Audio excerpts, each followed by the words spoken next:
With 6 home games left, Atlanta needs to take control at Turner Field this week.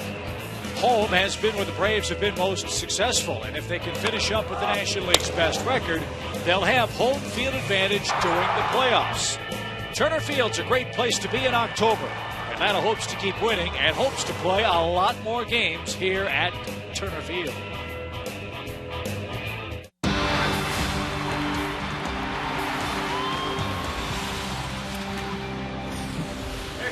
We welcome you to the Chop Shop here at Turner Field in Atlanta. Game 2 of our 3-game set with the Brew Crew. Let's see if the Braves can muster some offense and even up this series. Atlanta's already won the East, but they are still in search of the best record and home field advantage through the National League portion of the upcoming 2013 playoffs. Hi again, friends. Joe Murphy with you at the ballpark. It was all Milwaukee last night. Let's hope for Freddie Garcia. The offense shows up for fellas. Freddie Garcia is pitching perhaps for a spot on the Braves postseason roster tonight. Yeah, who would have thought that when the Braves picked him up from Baltimore? You don't want to say he was on the scrap heap, but Baltimore let him go, and he did not pitch very well for them. But since he's come to Atlanta after getting called up from Gwinnett, he's pitched really well. This will be his 3rd start tonight, and he's 1-1 as a starter. He got shut out his last time out against Washington. But consider this, in his 2 starts, 13 innings, he's only given up 2 runs, 1 in each start. Not many walks. He's striking out a few guys. And to be honest, I think, Murph, the fact that he's a veteran presence, he might have an inside shot at getting a postseason start. That's a great point, Joe. And if he does get on that postseason roster, he's going to be the guy with the most postseason experience on this staff. He's 6-3 in postseason with 10 starts. 36-year-old veteran Freddie Garcia, that's what you need in the postseason. Some experience, someone who's been there, and it'd be great to see him make it.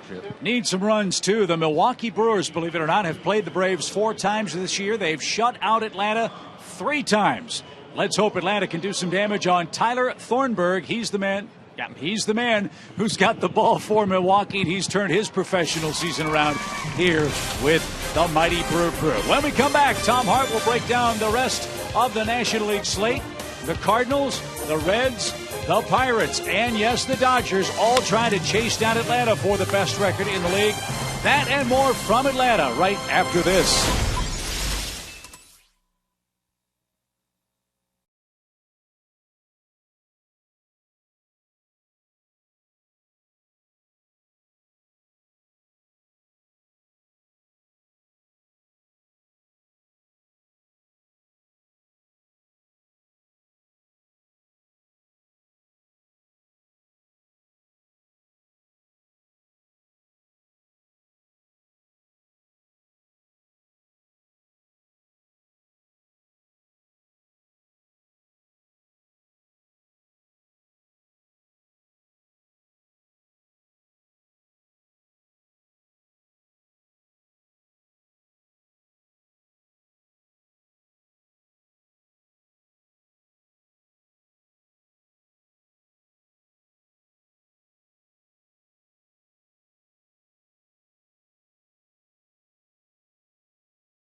looking forward to the postseason.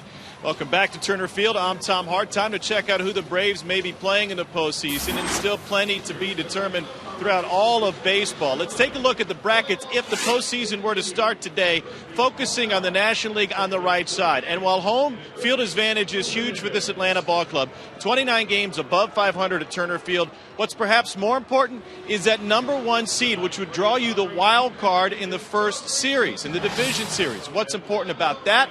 Well, our friends in the Central have all clinched their spot. The Cardinals, the Pirates, and the Reds. They could very well end up in a tie at the top. Either a 2 or 3 team tie in the Central means an extra game for everybody. Game 163 for 2, and then that wild card game, which would certainly put a stress on their pitching. As far as pitching is concerned, as the Braves look forward to those opponents, if it were to be the Cardinals or the Dodgers, here's how those two teams stack up right now.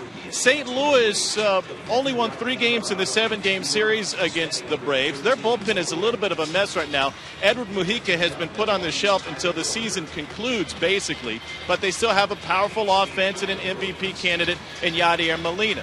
The Dodgers have Kershaw and Greinke to start things off in their rotation.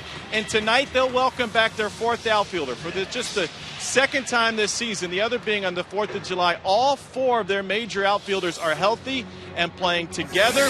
And despite a swim in the pool, the Dodgers continue to be hot. So who do you want to face? I say the Braves want to face a team that's already played a couple of games before the division series start. So for that, Atlanta has to make sure they take care of business to hold on to the best record in the National League, hold on to home field advantage and the #1 seed.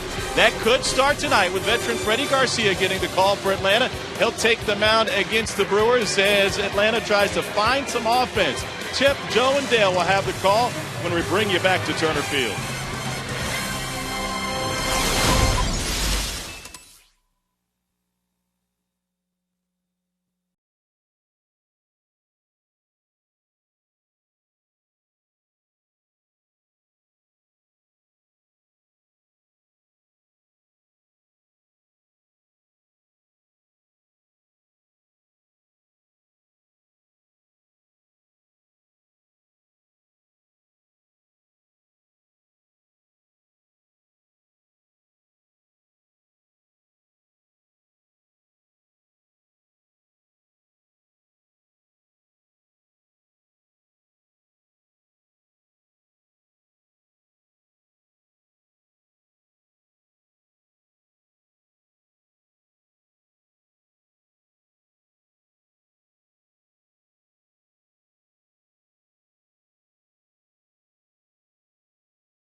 Tonight for the Braves. He's a proud new papa. He and his lovely wife Ashley welcomed Colby into the world yesterday, and along with brother Colt, the McCann family is off and running, and mom and baby, we understand, are doing great. So congratulations to the entire McCann clan tonight.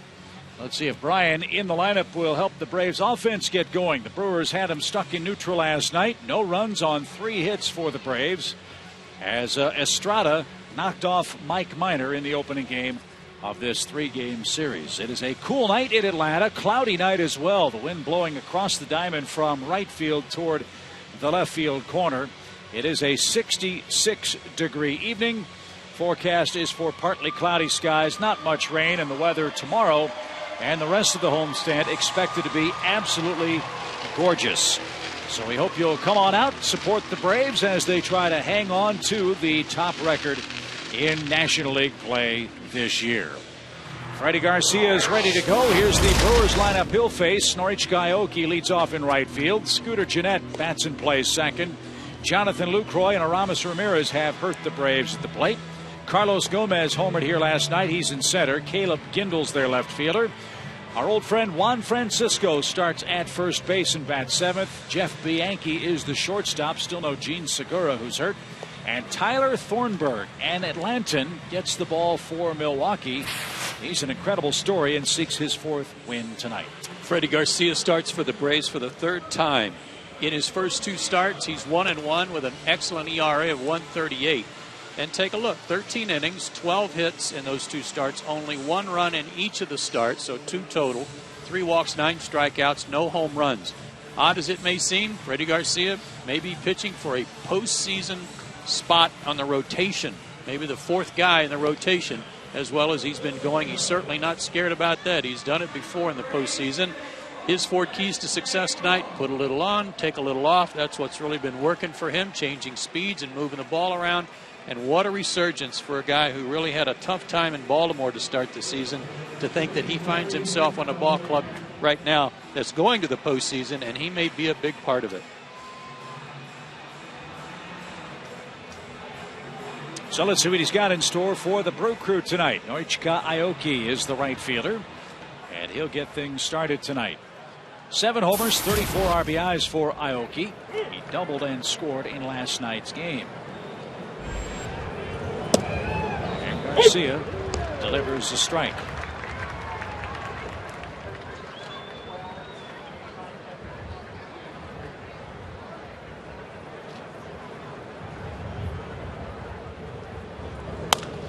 A line drive foul, no balls, 2 strikes.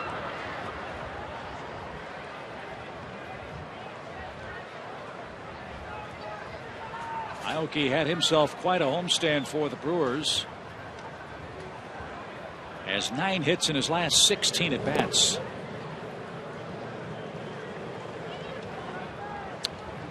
And had an 8-for-11 stretch in their just completed series. There's your umpiring crew. Angel Hernandez is at third base, as far away from the Braves dugout as he can possibly be. Good spot.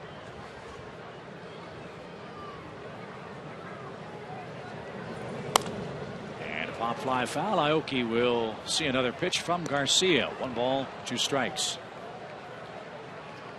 Nothing has been announced. Nothing has been decided to our knowledge about the Braves rotation. But if you do the math and look at the way the starters line up, you might be able to get some early clues as to how things might stack up for Atlanta when the postseason comes.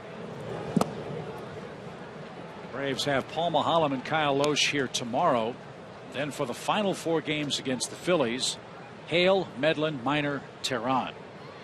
And the playoffs would start next Thursday.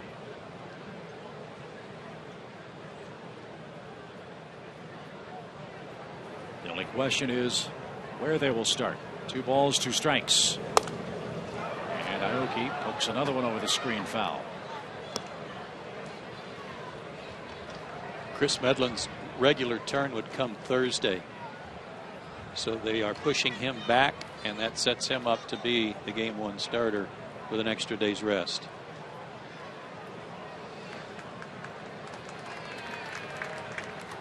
Two balls, 2 strikes. And Aoki not going quietly here. We'll see an 8th pitch. That's his game, isn't it, Chip? Never does go quietly. I look at his numbers and how many strikeouts he has in his plate appearances, and that's definitely a game I'm not familiar with. Wow.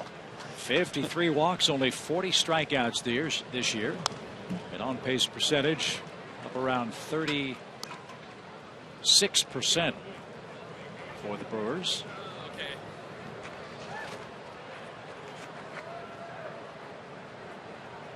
And he's doing exactly what Ron Renicky hopes here. Make Garcia work early.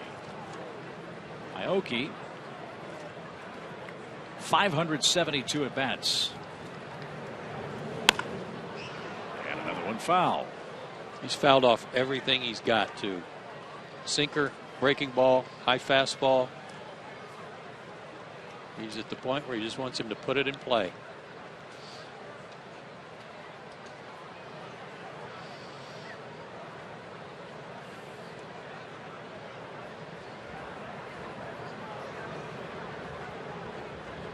Outfield shades him way around toward left. And he hits it that way, but right at Simmons. A line drive out, one away. See, that'll teach you. Yeah.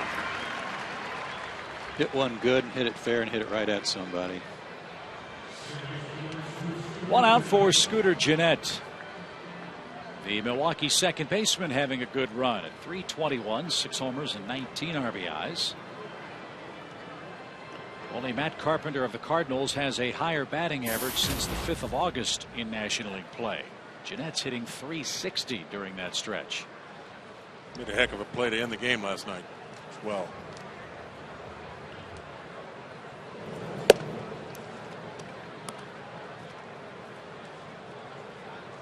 I don't know what Ricky Weeks' contract status is, but you have to figure this guy is getting a lot of looks in the second half as the heir apparent to Ricky Weeks.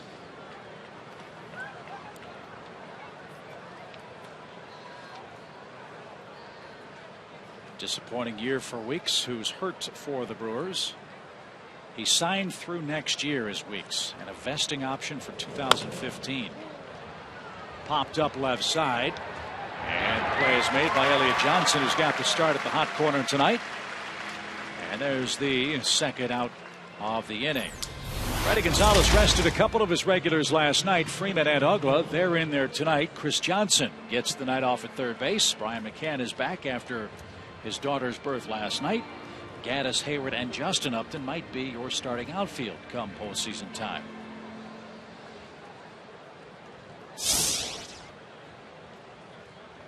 And it's just a guess. I would assume that tomorrow night you're going to see the starting 8 out there for the rest of the way. With so much on the line for Atlanta. Won't know till we get to the ballpark.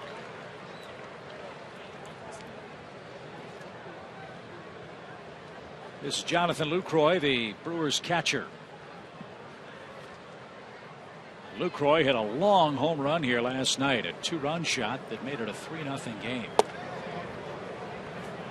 And that thing about home field advantage, Chip, and as Tom was showing us on that graphic with the bracket, it's not so much about who they want to play or who they're avoiding playing by winning home field advantage. Is your home field advantage doesn't really matter who comes in here the way the Braves have played at Turner Field. Yeah, they're 52-23 at home.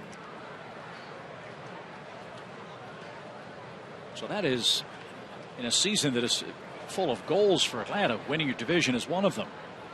Home field advantage is an equally important goal, and then winning playoff series the next.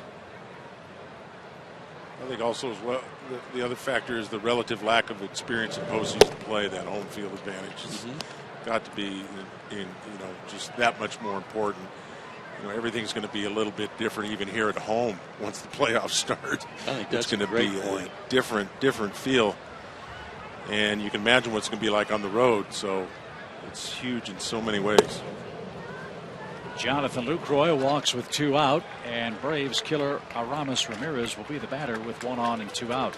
I remember Chris Chambliss telling me this. He said, he went through all the playoffs and the World Series with the Yankees and came over here and helped us a little bit. He said, just wait till, you'll last week will be exciting, and then you'll get into the playoffs. I thought it was an interesting comment. He said that the playoffs is incredible atmosphere, the crowd's going crazy. He said in New York, the World Series, the crowd changed. All of a sudden, it was a more national crowd and corporate crowd. But nevertheless, he said it's a completely different feel. And that takes a little getting used to. Ramirez takes high, 1 ball, no strikes. I'm thinking not so much as the position players as a pitcher. You go through your daily routine here at home and your butterflies and trying to sleep that night. It's going to be a little different. Be nice to be here most of the time.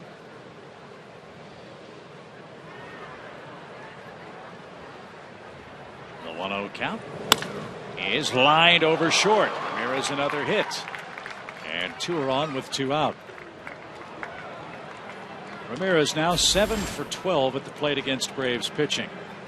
And 9 for 19 in his career against Freddie Garcia.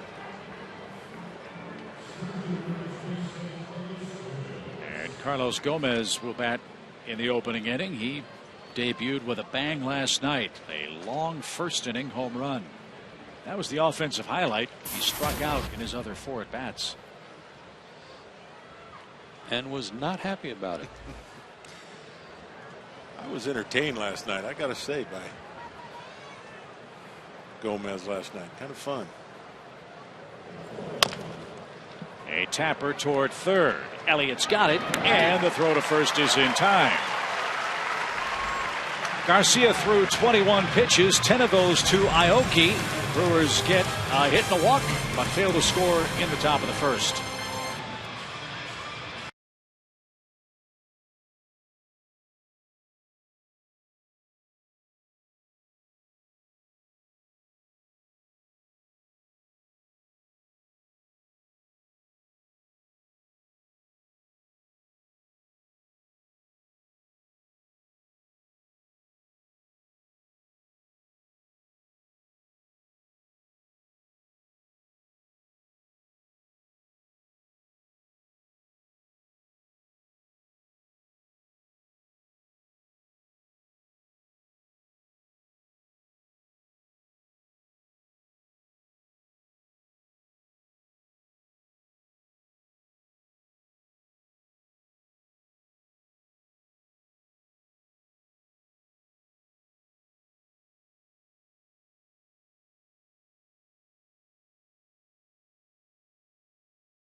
Top of the first, here comes the Atlanta lineup. Braves with 92 wins, 64 losses. They'll have Jason Hayward back at the top of the batting order. Justin Upton bats second and right, then Freeman, then Gaddis, then Brian McCann fifth, Andrelton Simmons sixth. The bottom part of the order, Dan Uggla at second, Elliott Johnson at third, and Freddie Garcia pitches and bats ninth. Tyler Thornburg is out of Riverwood High School here in Atlanta. Attended Charleston Southern University, was a 3rd-round pick of the Brewers back in 2010. Take a look at the splits. Nashville, yikes. Majors, unbelievable. What a turnaround. He's got a good fastball. He's in the mid-90s with it, with a curveball and an outstanding changeup.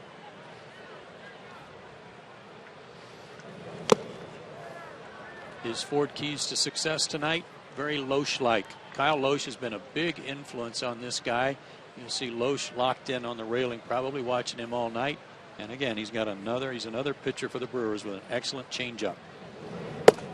And there it was, 1 ball, 2 strikes for Hayward. Jason was 0 for 4 last night. And he skies this one to the left side. Drifting out at short is Jeff Bianchi, and he's got it. And there's out number 1. Here's a look at Milwaukee's defensive lineup. Lucroy's a good catch it, call it, and throw it guy behind the plate. Scooter Gennett at second, Jeff Bianchi the shortstop. Juan Francisco never played first base in the big leagues until he got to Milwaukee. That's because Corey Hart has missed the entire season. Gindel, Gomez, and Aoki from left to right in the outfield. 1 out for Justin. 26 homers, 67 RBIs. 3 of those RBIs have come in September for the Braves outfielder.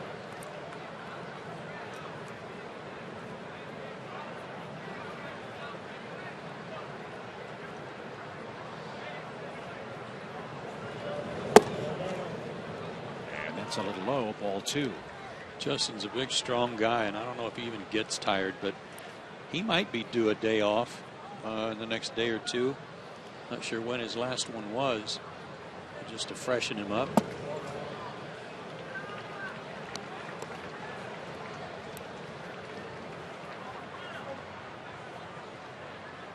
And that is a delicate balance for manager Freddie Gonzalez. Rest versus rust. And also, this Braves lineup has not exactly been ripping the cover off the ball here in September. And with games dwindling down to 5 after tonight, got to get some guys going here offensively. Fly ball down the right field line. Aoki in the corner. He's going to have room, and he'll make the play in foul ground for the second out. Well, I'm sure Freddie's talking to guys every day. You got to have really good open lines of communication. So, Freddie's not assuming the guy wants a day off when he wants to be in there, how he's feeling, and getting these guys ready to go for next week. Well, 2 of the game's great first pitch swingers are squaring off in this series. Freddie Freeman loves the first pitch. Let's see what he does. He hacks away and fouls it off. Carlos Gomez leads the National League in swings on the first pitch at over 52%. Freddie Freeman is second at nearly 47% of the time.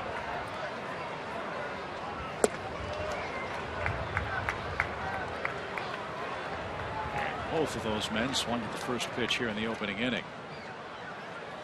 And both those men are having excellent 2013 years. Freddie's having a great September. A .356 average, 6 home runs, 17 RBIs.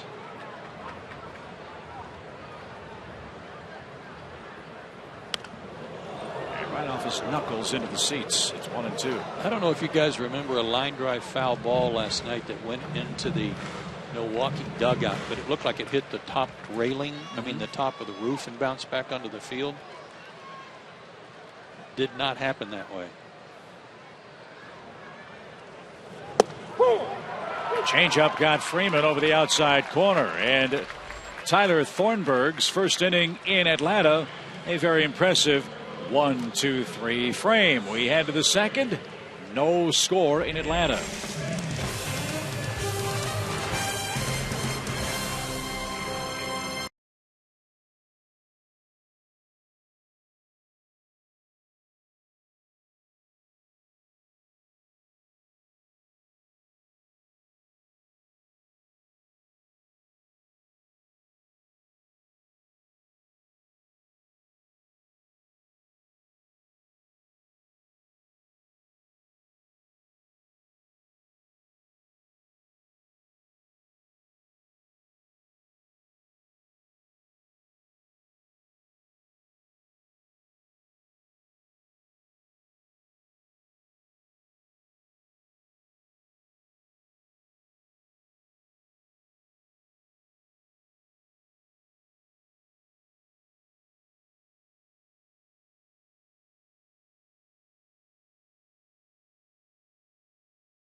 Oh, the foul ball went shooting over there, and sitting up on the top of the bench was Logan Schaefer with his bat.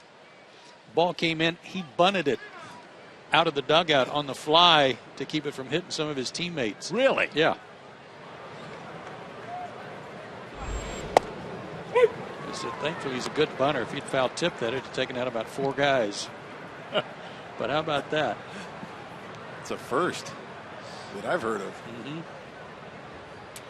Caleb Kindle leads off for Milwaukee. I'm sorry, Jeff. I was going to say some of the ballparks, veteran stadiums come to mind how close you were. Mm-hmm. When a pitcher would come up, everybody would grab their glove. I guess he'd grab his bat, huh? And in Florida, the old baseball park, Dolphin Stadium, Bobby Cox was always grabbing a glove. The pitcher was up there. Kendall takes a call, 3rd strike. He's retired on 3 pitches. First punch out for Freddie Garcia. That didn't just stop for the players. Old Tiger Stadium, Ernie Harwell used to broadcast the game with a net in front.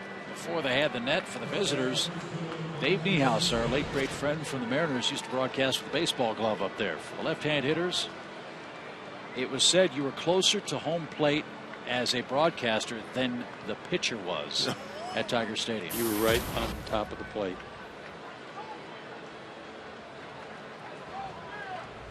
Dave wasn't a very good fielding broadcaster, just for the record. But a Hall of Famer nonetheless. Here's Juan Francisco.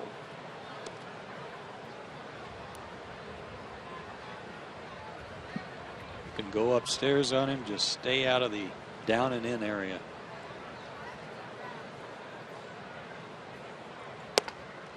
Had the same problem for Juan in Milwaukee that at times surfaced with the Braves. He just has not been able to make consistent contact. 91 strikeouts and 230 at bats as a Brewer.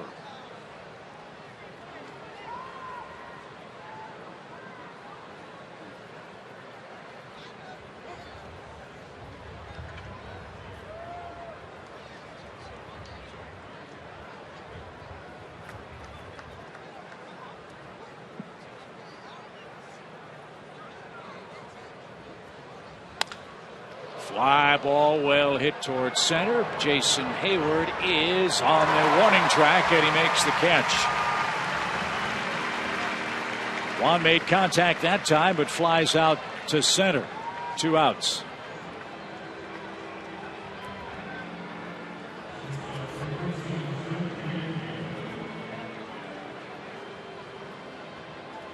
And here's Bianchi.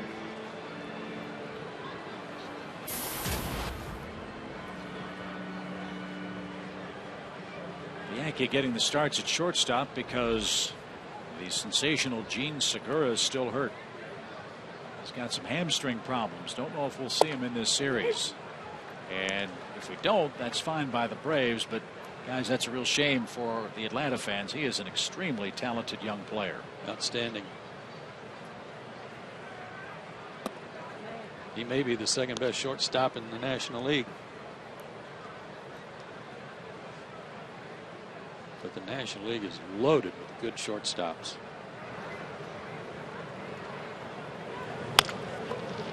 And on cue, Edwin Simmons makes the easy play, and Garcia has a much easier time in inning number 2. Evan Gattis leads off for the Braves in the 2nd. Still no score at home against the Brewers.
Things off for the Braves here at Turner Field. Braves baseball on Sports South is being presented by Academy Sports and Outdoors. The right stuff, the low price every day.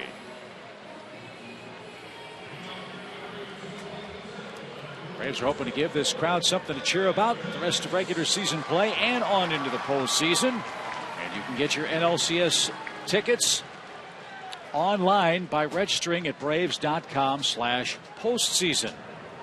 Tickets will go on sale this Friday, September 27th. First pitch swing by Gaddis, and it's popped up. And LaCroix gives chase and won't have a play. And right into the Usher's bucket.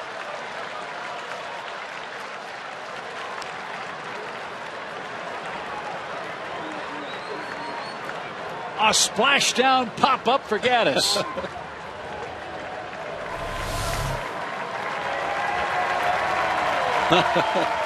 I'm glad it missed him. The splash didn't.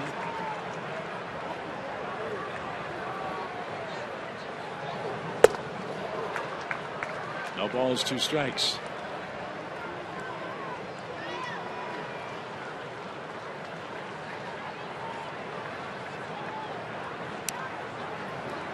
Those ladies and gentlemen work awfully hard here at the ballpark. And he's back at work. And so's Gaddis, who looks low. 1 ball, 2 strikes.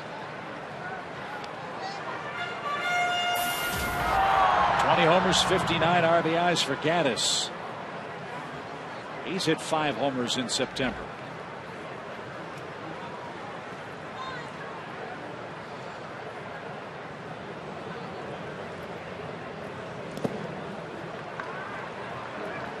And now 2-2.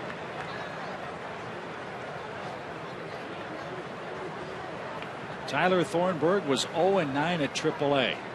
A 5.79 ERA. Talking to some of the Brewers people, they said they really didn't have another option. Get somebody up to pitch in rotation for the Brewers. He has seized this opportunity. 3-1 with a 196 earned run average, and that falls right in, Joe, with what the rest of this Brewers staff has done this month. Yeah, and again, Kyle Loesch has really taken him under his wing, and the story goes that what Loesch learned from Dave Duncan at St. Louis, it kind of got his career turned around. Loesch has passed along some of that same influence to Thornburg. Gaddis whistles one beyond the Brewers dugout foul. That looked like a hanging curve. That was probably a ball up and in.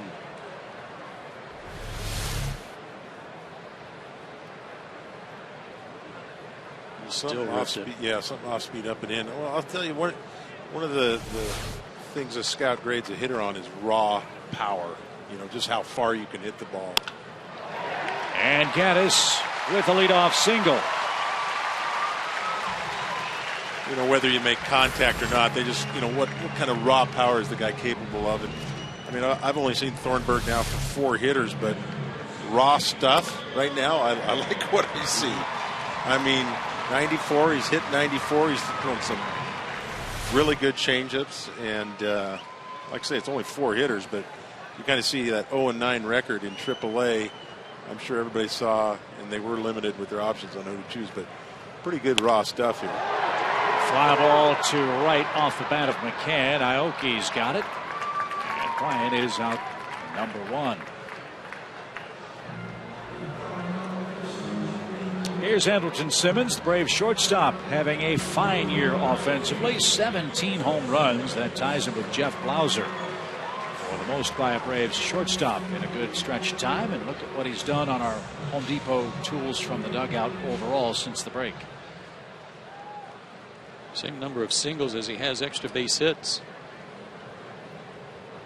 6th most in the National League since the break.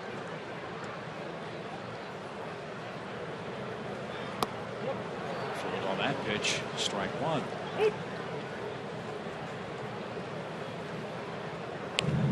The other thing I love about Simmons, he's a tough guy to strike out. He's only struck out 52 times in 583 at bats.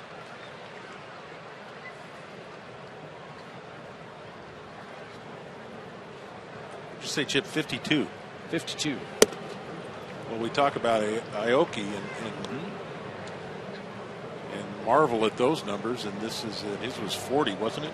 40. This was 40, right? So, I mean, I think everybody. When I first saw Andrelton, I was kind of thinking a 20 home run guy, a 280 guy, maybe even better than that. He's coming into that pretty quick in his career. He bounces to short, and Milwaukee turns the double play. And that will retire the side. No runs, 1 hit, nobody left. When we come back for the 3rd inning, Braves third baseman Chris Johnson will stop by for a chat. He'll join us from the Braves dugout in a scoreless game after 2.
For Milwaukee, and always a treat to be joined by one of the Braves down in the dugout. This time it's Chris Johnson's turn to join us. Chris, good evening to you.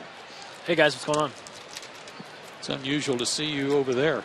Yeah, this is strange for me. It's been a while. A strike to Tyler Thornburg. How does Freddie approach it with you when he says, "Hey, I'm going to give you a night off"? Did he tell you the night before? No, he kind of left me alone yesterday. Well, I don't understand why, but yeah.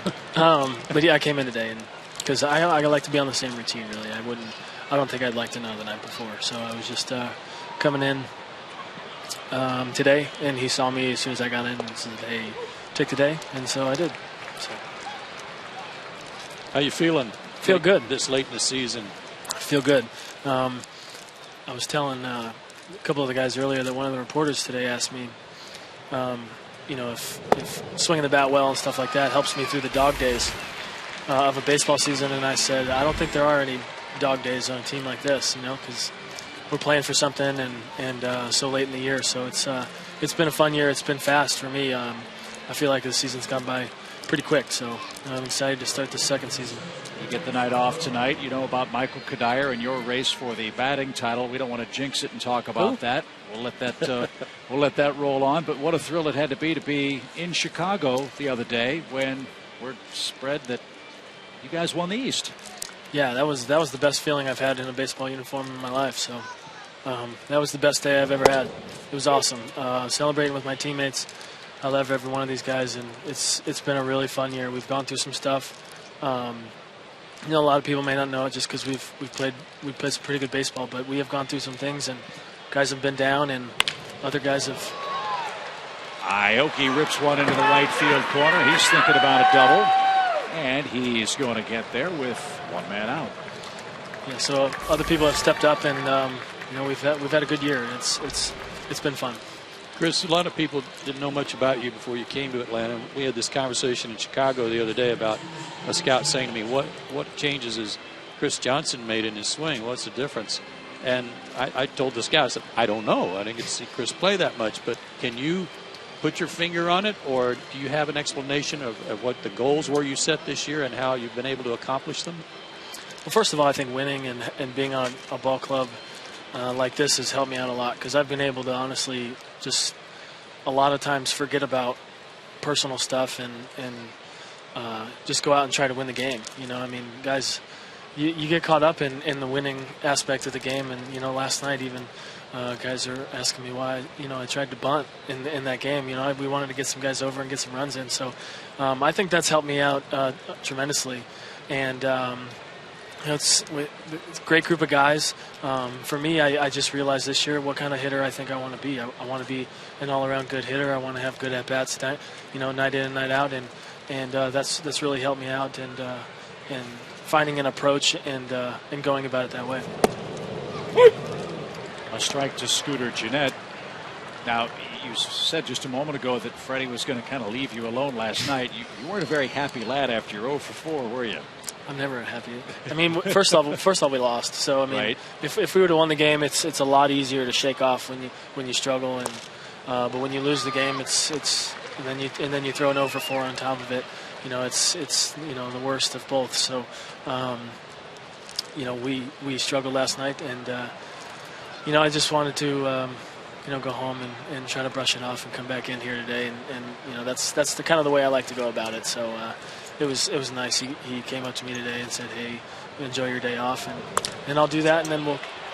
Fly ball towards center. Runner was going. Hayward the catch. Throw back to second is too high. And Aoki back safely, but there are 2 men out in the inning. Chris, there is light at the end of the tunnel as far as the regular season is concerned. I'm sure you guys talk about the importance of home field advantage in the playoffs, and you know there is another race that maybe isn't being talked about as much in Atlanta as it should be.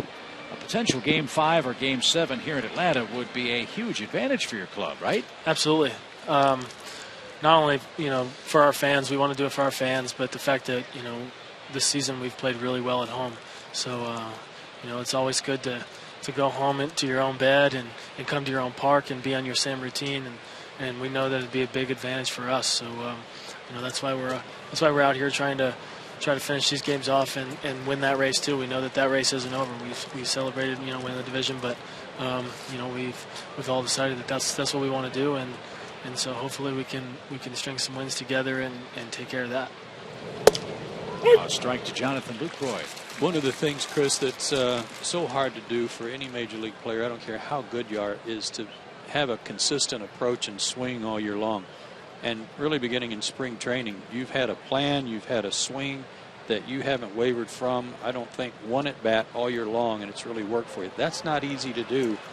And how have you been able to accomplish that?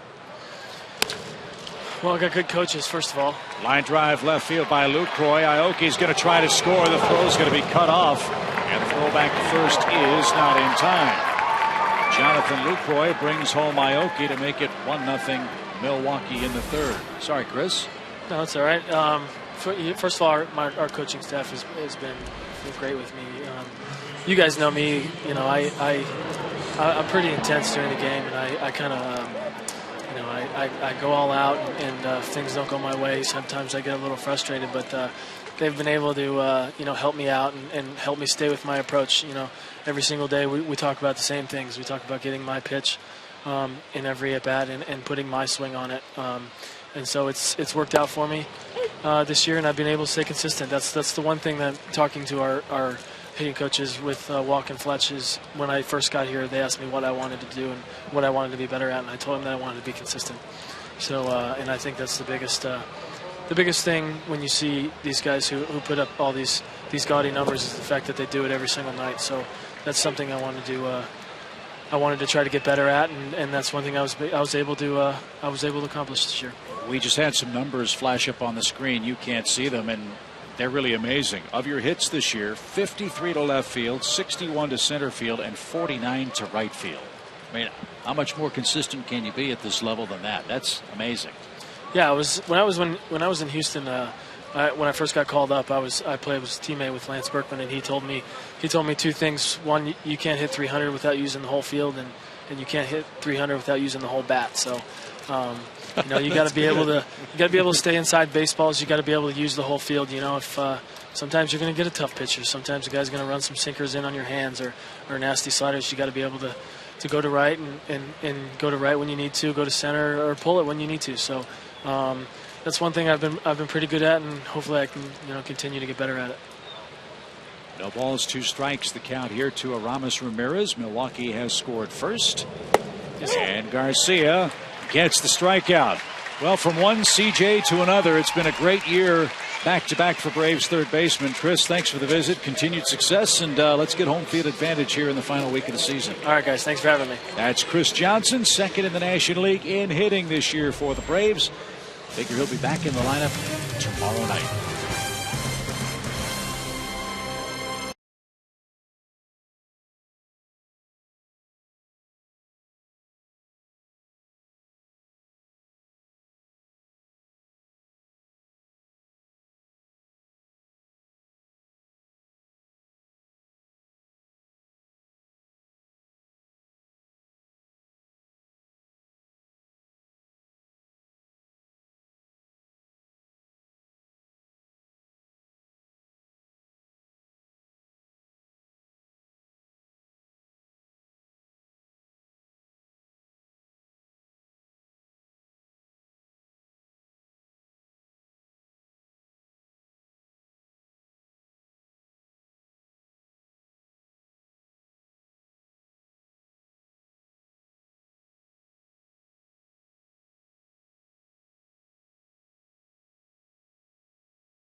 And Braves will have the bottom part of their order up in the home half of the third inning. It'll be Ugla, Elliott Johnson, and Freddie Garcia.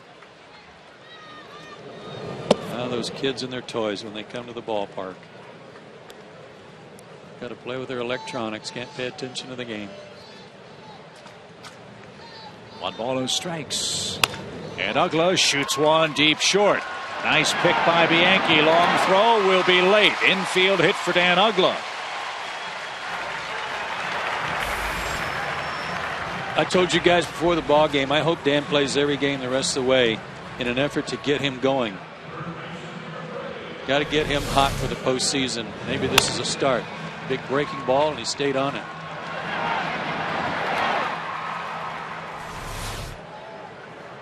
A big hug for his former teammate, Juan Francisco, who will hold him at first base. And now Elliott Johnson bats. And a swing and a miss, strike 1.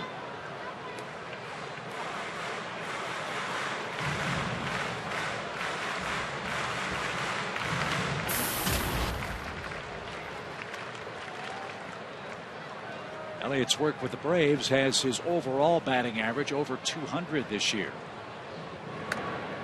He's at 206 to be exact, 263 since coming to the Braves.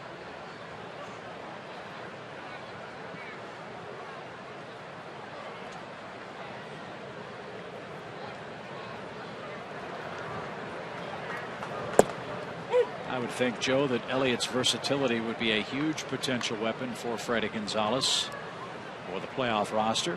Switch hits. He can play second, third, short, and the outfield. That could pinch run, steal a base for you.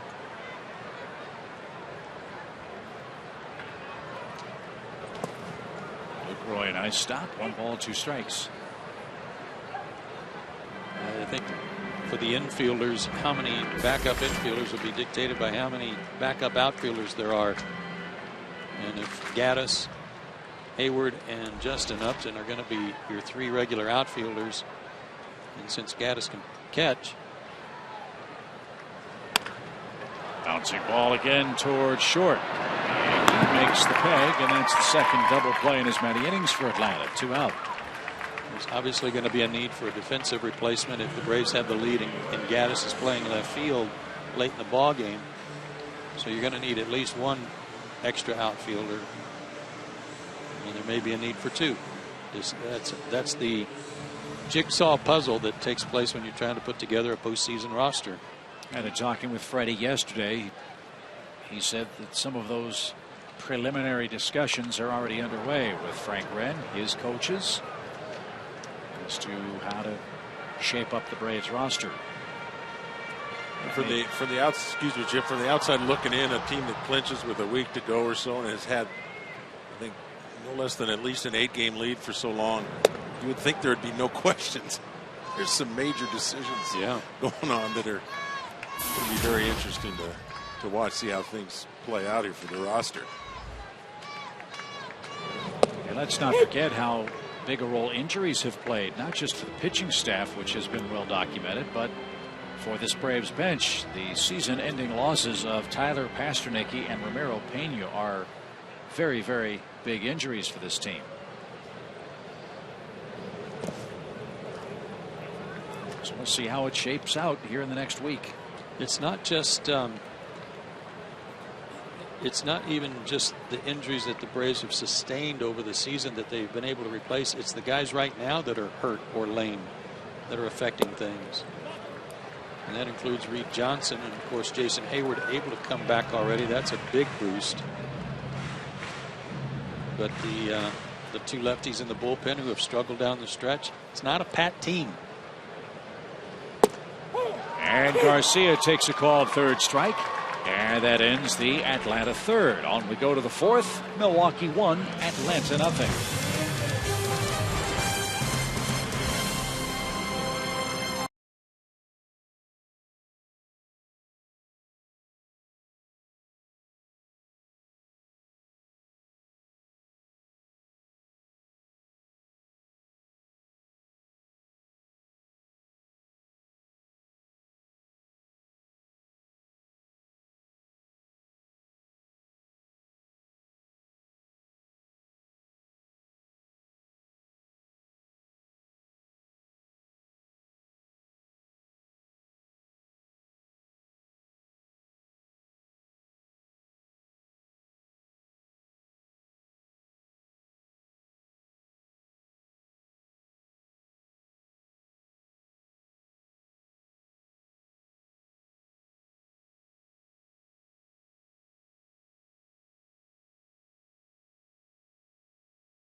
By Delta Airlines and by Ford. 1-0 Milwaukee after 3 in Atlanta. SEC Gridiron Live is on deck tomorrow night at 10 o'clock on Fox Sports South. Join James Bates, Tim Couch, Elizabeth Morrow, and Ovi Muheli as they break down everything in the SEC. Gridiron Live tomorrow night at 10 on Fox Sports South. I saw Elizabeth here earlier tonight. She was somewhat blinded by Tom Hart's pants, so I hope she's able to go on the show tomorrow. I think she had solar burn or something. I'm not sure what it was. Carlos Gomez leads off the 4th. And he takes a strike. Last time I was here, Chip, you gave Tom a little bit of bad time about, I think they were bright green. I think tonight they're bright red. Yeah, Tom looks like a walking traffic cone tonight. Last time he was auditioning for Mr. Green Jeans on Captain Kangaroo.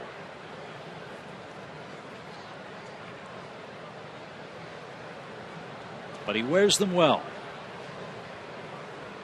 See Tom later on in the game, I'm sure, as Gomez bunts one foul at first. And he'll head back to the plate behind the count, 1 ball, 2 strikes.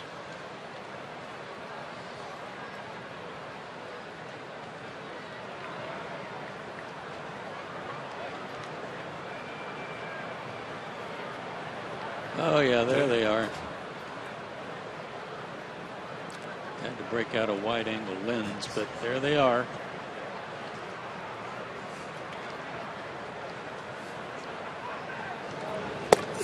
Swing and a miss by Gomez. You know, swing hard in case something good happens, right?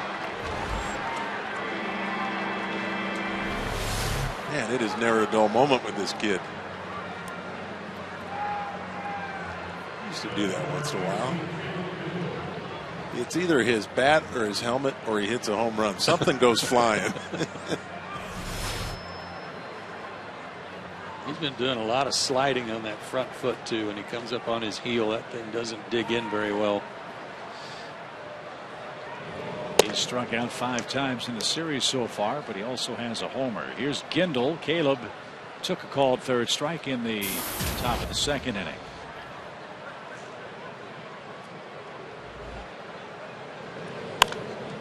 This one's popped up. Freddie Freeman is going to give way, and the catch made by Elliott Johnson. Caleb Gindel's a big Braves fan growing up in Pensacola.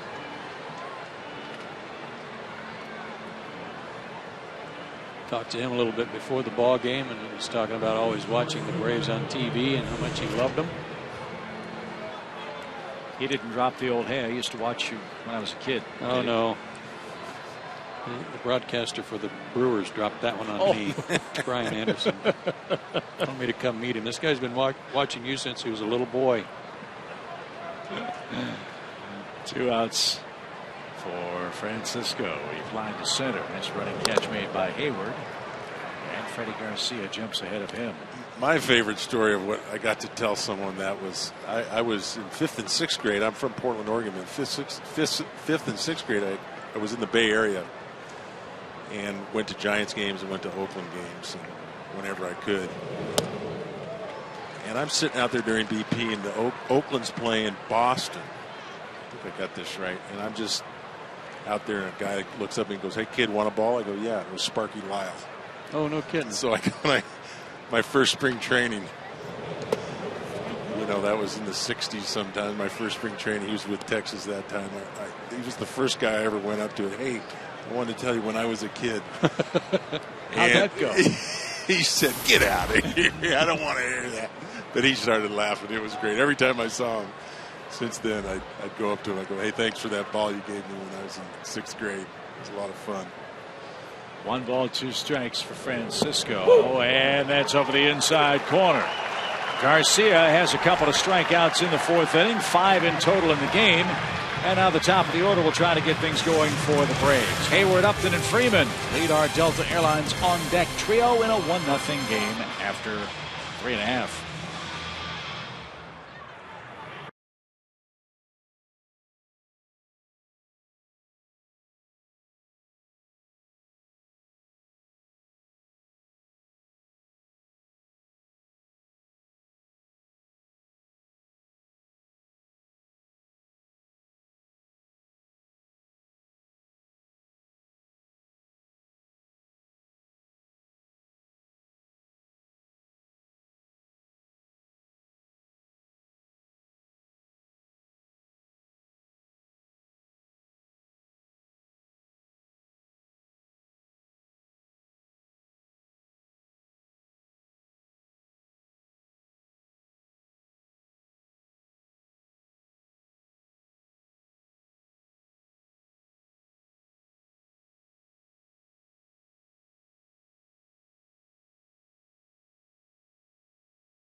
disappear for the Milwaukee pitching staff. They have 3 shutouts against the Braves in 4 games played this year, and after 3.5, Tyler Thornburg leads 1-0. Their good mound work, our Academy Sports and Outdoor leaderboard tonight. Yeah, that's 4th best in the National League since the All-Star break, so it's been good for them,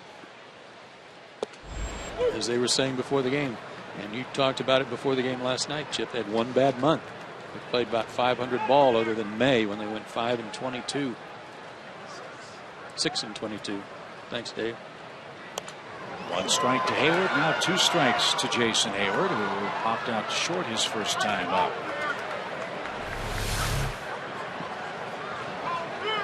Nice fastball there, starting him off with the changeup, and that's one of the reasons why Jason was a little late on that fastball. And he doesn't get a 93-mile-an-hour heater and is struck out. That's 3 strikeouts for Tyler Thornburg, 1 away in the Braves' 4th. Well, that was a good call by Lucroy. That guy keeps impressing me more and more behind the plate. Jason was a little late on the fastball before that he fouled off. He's a little under it. Came right back with one that was a little bit higher, and Jason couldn't catch up. Justin popped out in foul ground in the Braves' 1st.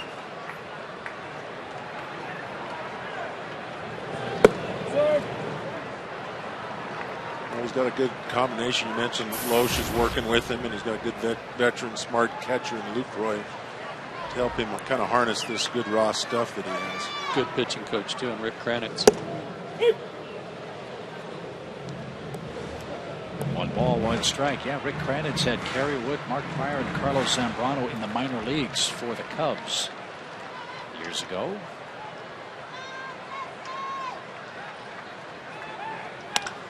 And a line drive toward right. Aoki goes back, turned the wrong way, but somehow reached up and made the play. And Upton can't believe it.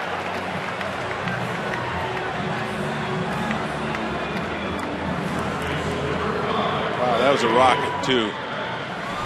But Aoki did exactly what you're supposed to do if you turn the wrong way initially, is you keep going the way you turn. You never cross over, and you never go back the other way, because you're going to lose a step, so you just keep on going. Even though that first initial was not good judgment. The ball was hit so hard, that's why I didn't judge it that well. A rocket. I'll tell you something, guys. It was an out. And it was out his first time up to right field, but Justin Upton is beginning to do some real good things at a good time. And early in the year when he was tearing it up and player of the month in April, he was hitting a lot of balls like that to right field. That's a good sign. Freddie Freeman took a called 3rd strike in his first at bat, and he's behind in the count here, 1-2.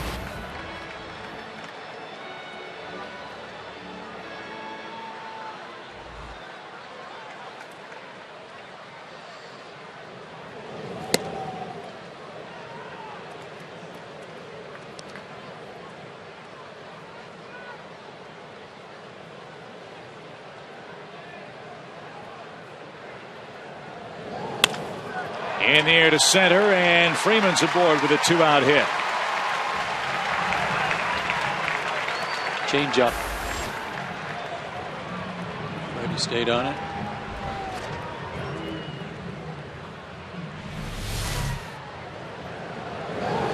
Oh, it was up too. Yeah.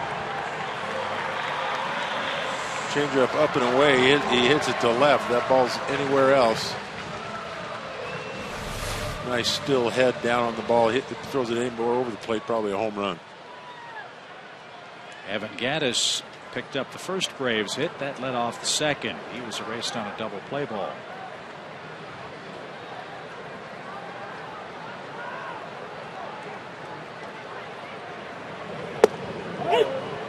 And a strike. Since the Braves last scored in a game while Freddie Garcia was pitching, that was down in Miami in his first start. They've now gone, not counting this inning, they've gone 14 straight innings without scoring for him. High fly ball hammered left center field. That ball is off the base of the fence. Freeman's going to get waved. Here comes the relay. Throw to the plate. Not in time. Gaddis will be in a rundown between second and third. And the tag applied, but Evan brings home Freddie Freeman with the game-tying run with 2 outs in the 4th inning.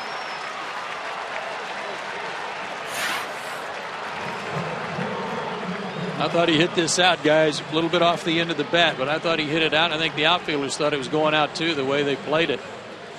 Yeah, I think everybody's surprised that ball didn't go out. Hits off the wall. Freeman scores from first on an RBI double, and the Braves are back even after 4.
Bid by Milwaukee tonight. He brings home Freddie Freeman, and that ties the game heading to the 5th. Evan's 60th RBI this year. It's a new life for Freddie Garcia. He's got the bottom part of the order up. Jeff Bianchi cranks one deep to left, and on the very first pitch, Bianchi puts Milwaukee back in front.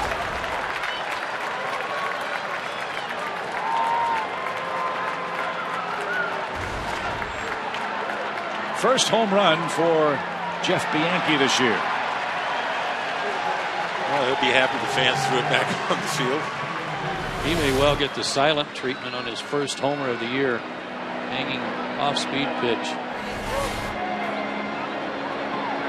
Yep.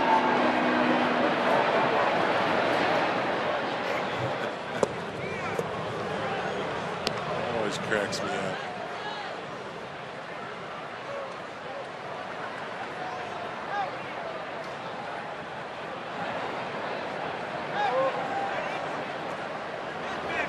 Still nothing. I mean, that's a long one. They're taking it to extreme. Yes, they are. Look at Jerry Nairn there at the bottom of the picture, the bench coach. He's already laughing. Shelby.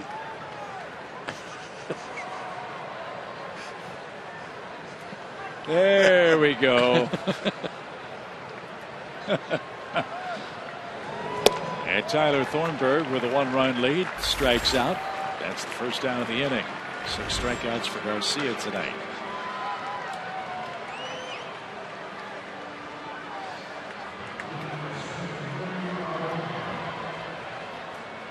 Here's Aoki.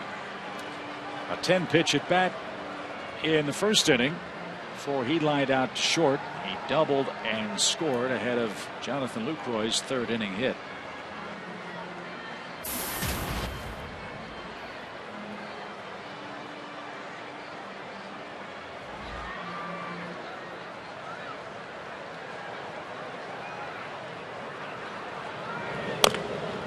Bouncer rolls foul. We'll keep you up to date on all the other scores in National League play tonight.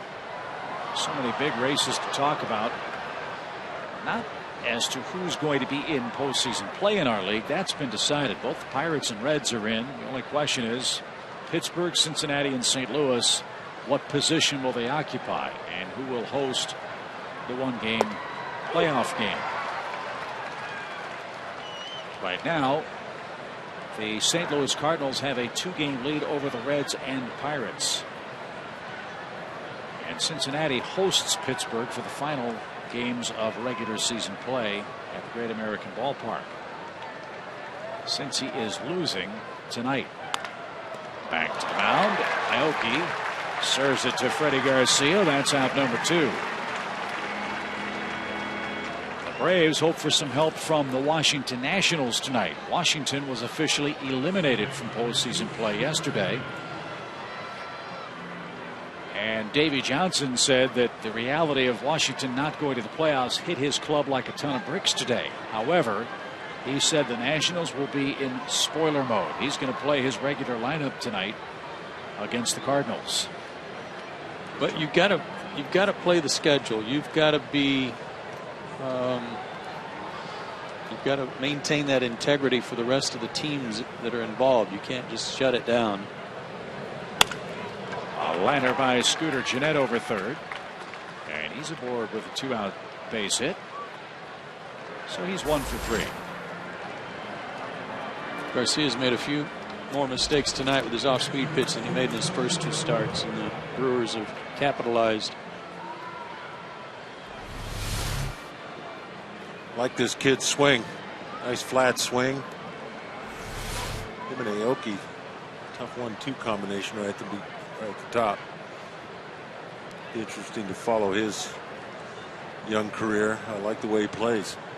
And he's starting because Ricky Weeks is out. He's got a ruptured hamstring tendon. He's out for the 41st game tonight. And Weeks, one would assume, would be ready to go in spring training next year with another year on his contract. An $11 million loss for Milwaukee this season.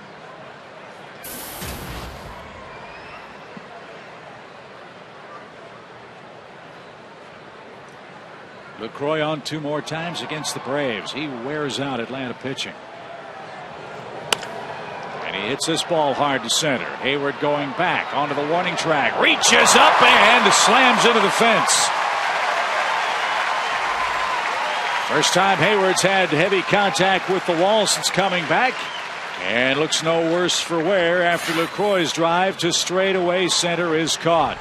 Jeff Bianchi homered on the inning's first pitch, and Milwaukee's back in front.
Chip, thank you very much. Well, if fans missed it, a couple of weeks ago, I interviewed Jacob Landis. He is a 24-year-old incredible young man who is riding his bike cross-country, and he's raising money for children who need cochlear implants. Now, Jacob lost his hearing at 10 years of age, and he got the cochlear implant, a procedure he told me has changed his entire life. So on the 19th, he stopped here in Braves country. He got to meet Craig Kimbrell. And you guys, on Sunday, he was clipped by a semi-truck, got a concussion, broke his nose, but he did not give up. He is currently in Miami at the Miami Phillies game. And before the game today, he crossed the finish line. He was walking his bike because he clearly couldn't ride it, but he has raised $140,000, and he is hoping to raise $200,000. You can go to jacobsride.com, or you can simply text his name, Jacob, to 50555. What an incredible story. Indeed, Elizabeth, thank you very much. Wow. Gamer. Wow. Hit by a semi and kept going. Yeah. Nice going, Jacob. A 4-pitch walk for Brian McCann. Not what Thornburg had in mind after he was just given the lead. So Brian's aboard in front of Andrelton Simmons. Probably get an earful right there. Oh, yeah, from Lucroy. Pointing at home plate. Threw the ball over the plate.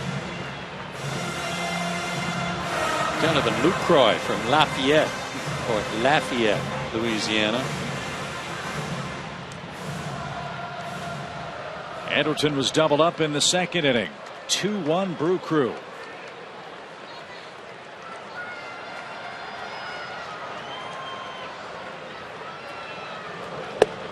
And a breaking ball in for a called strike.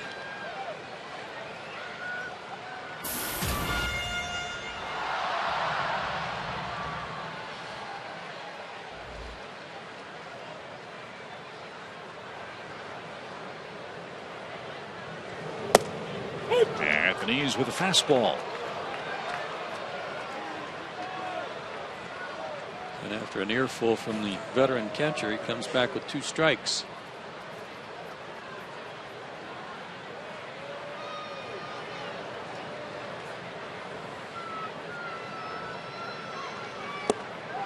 And 3 straight takes care of Simmons. A rare strikeout for Andrelton.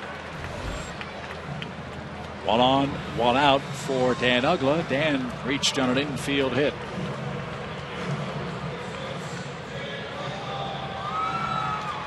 Delta Airlines, proud sponsor of the Atlanta Braves.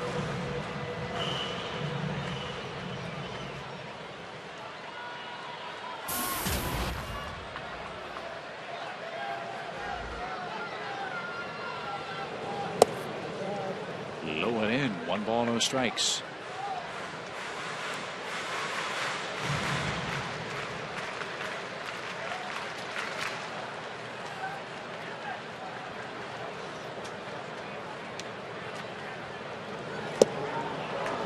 Look at this defensive setup for Dan. And I can understand why they play this way. I'm surprised more teams don't play him with a big shift to the left side. When was the last time you saw Dan hit the ball to the right side? Well, here's a great chance. He's got the whole right side to play with. And still this one's bounced foul over the Brewers dugout. 1 and 2. Hits by direction. 7 hits to right field for Dan this year.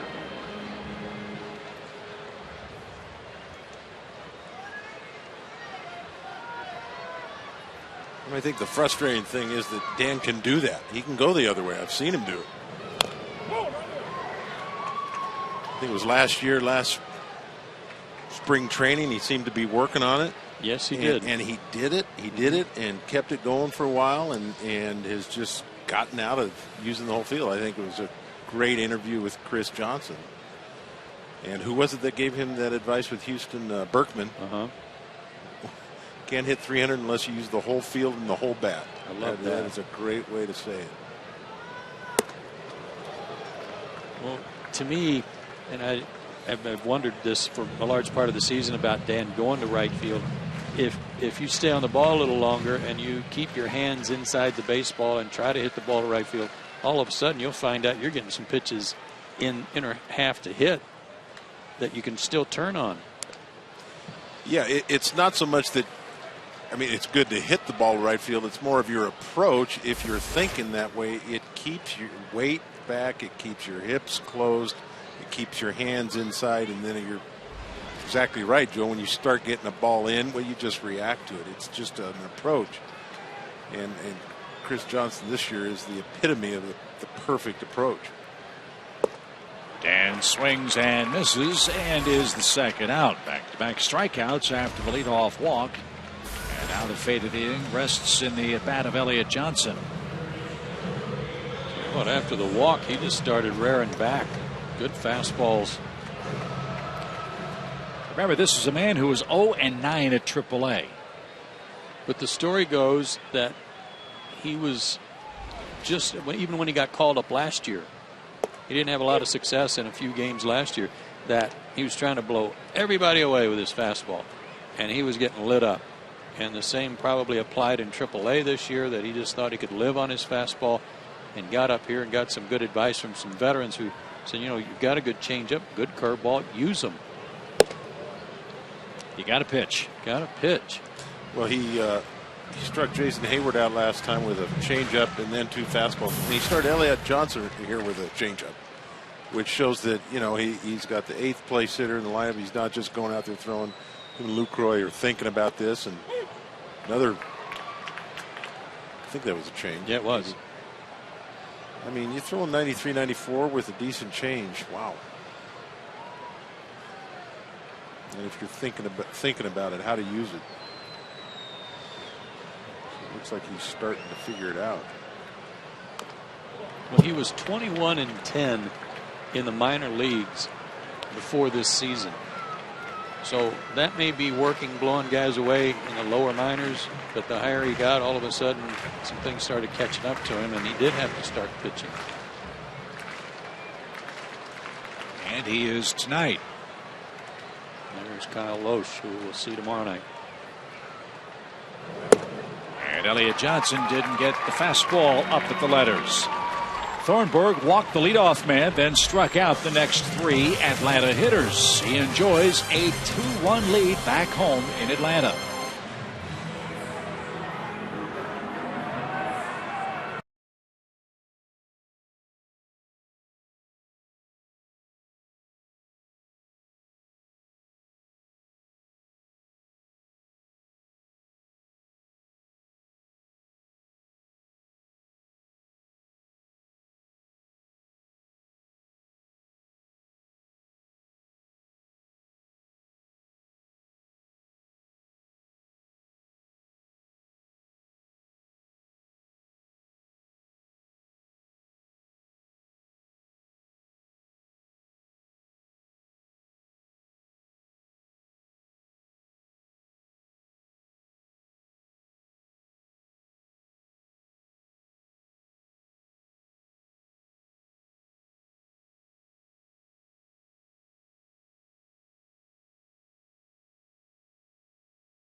Lottery by the Home Depot and by Toyota.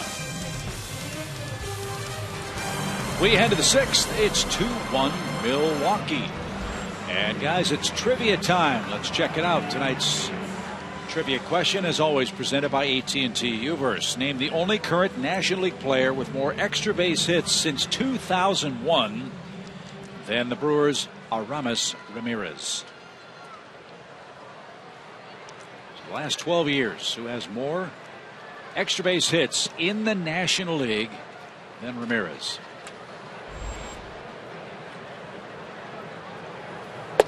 Maybe another Ramirez, Hanley. Got a batting title. Good one. Tearing it up.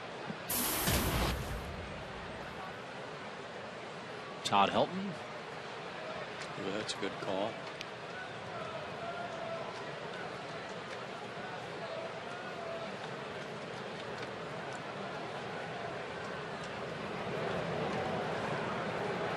Quick strike to Ramirez, and he rolls it foul out of play. It's 0-2.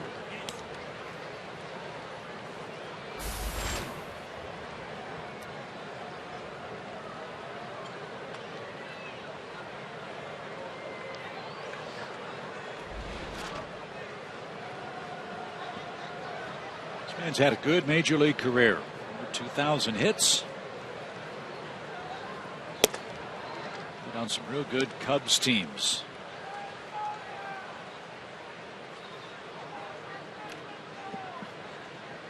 (2003, 2004). Now with Milwaukee with 12 homers in what's been an injury-filled season for him. The knees have given him some trouble. And Garcia just gave him some trouble on a pitch that appeared to be a ball. He swung and missed it. And that's 7 strikeouts for Garcia, 1 away in the 6th. Fans, only 6 suites remain available for each NLDS game at Turner Field. If you want to watch the postseason in the comfort of a luxury suite, don't wait. Only 6 remain available for each of the NLDS games. Call 404-577-9100 today.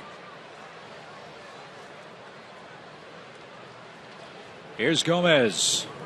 And he looks high. 1 ball, no strikes. Washington and the Cardinals underway. No score in the 2nd. In St. Louis, Gio Gonzalez and Michael Wacha. Waka. Down the line, foul and an even count. Another breaking ball that kind of hung up inside.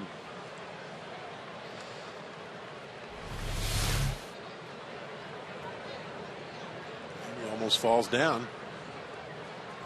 You don't see hitters taking as big a stride as he takes these days either. Nice pick at third by Elliott. And he's got it.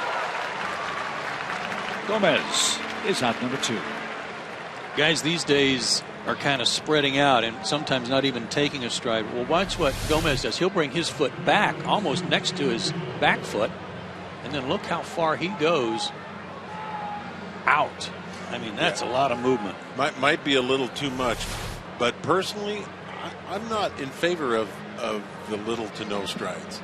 I mean, I can't argue guys have had a lot of success with it, but sometimes I think just a little bit more. I think Gomez is a little too much, like you said. He's a little out of control. But I think sometimes guys are, these theories and these things don't necessarily fit every guy, and I think sometimes guys don't get their hips as involved in the swing as they should. But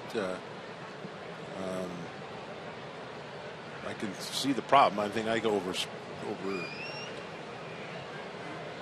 steps sometimes. You get too far out, too committed.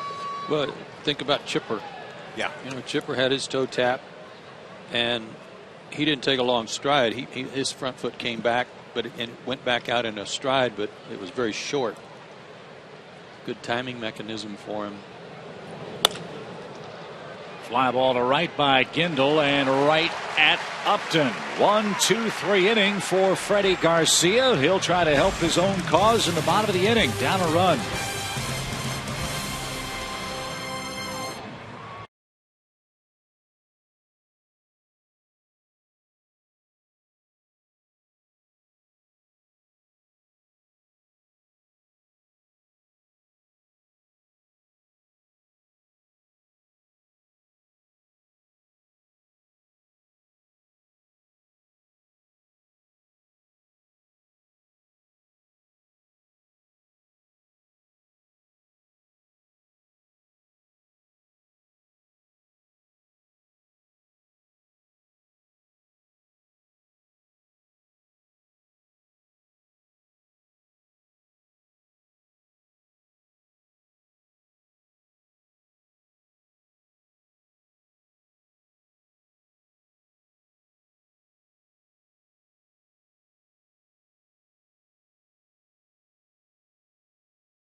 Freddie Garcia with 6 good innings again. He's given up 5 hits and 2 runs and trails 2-1.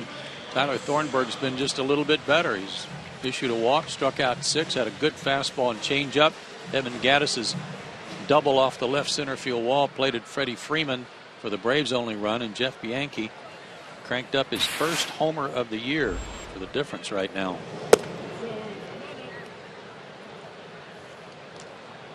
Garcia, Hayward, and Justin Upton in the 6th.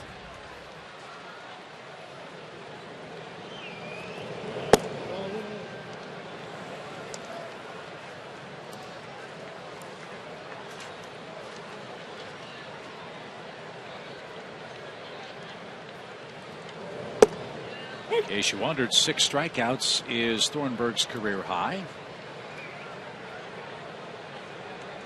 He's done it to the Cubs and the Cardinals. And the Braves tonight. Well, he's got a lot of family and friends here, so he's probably amped up for that too. A good showing. And it is a new career high. He strikes out Garcia to lead off the Braves' 6th inning.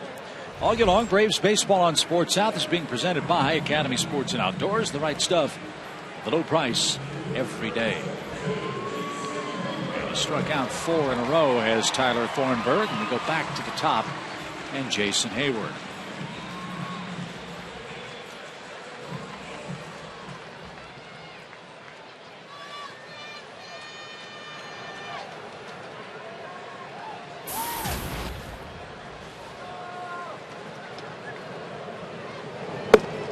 Jason showed a bunt.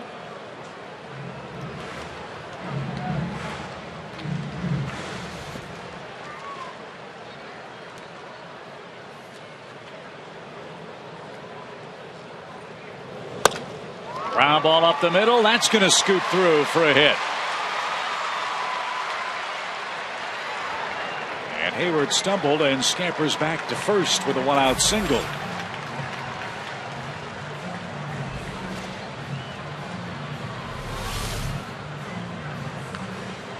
He almost deked Gomez into a real big mistake. If Jason had a notion with a big turn here, he got Gomez come in and throw behind him to first base. If Jason had bluffed and kept going, he'd have made it to second easily.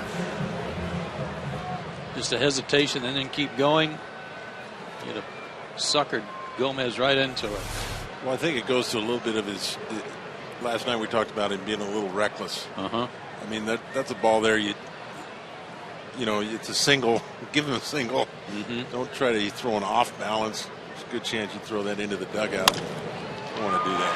Upton singles on the first pitch, and the Braves are in business. 1st and 2nd now with 1 out. And the 3rd time through the order, maybe Atlanta's picked something out for Tyler Thornburg. Well, it's one of the first times tonight where they've gotten a guy on and didn't hit into a double play. This one found a hole. But Dale, here's a good example of what I'm talking about with respect to Dan Uggla.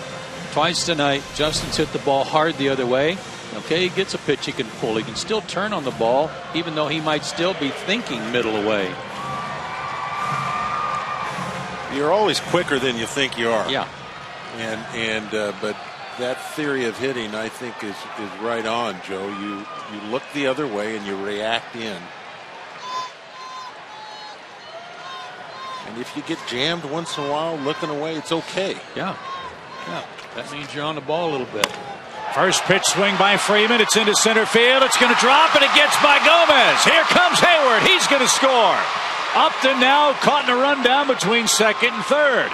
He wants Freeman to take 2nd, and Freddie will slide in safely. But there are 2 out.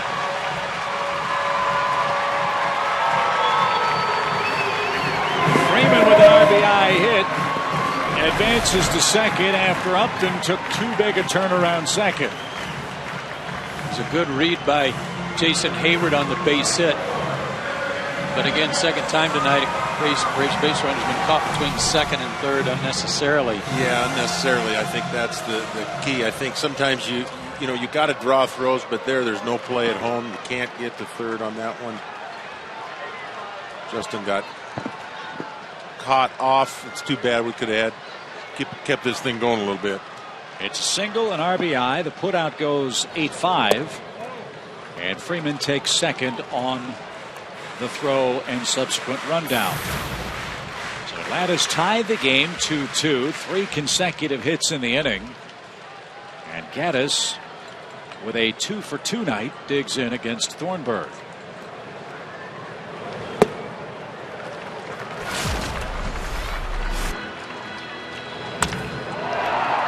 That one just missed. I think Evan watching him there, he thought it was out too.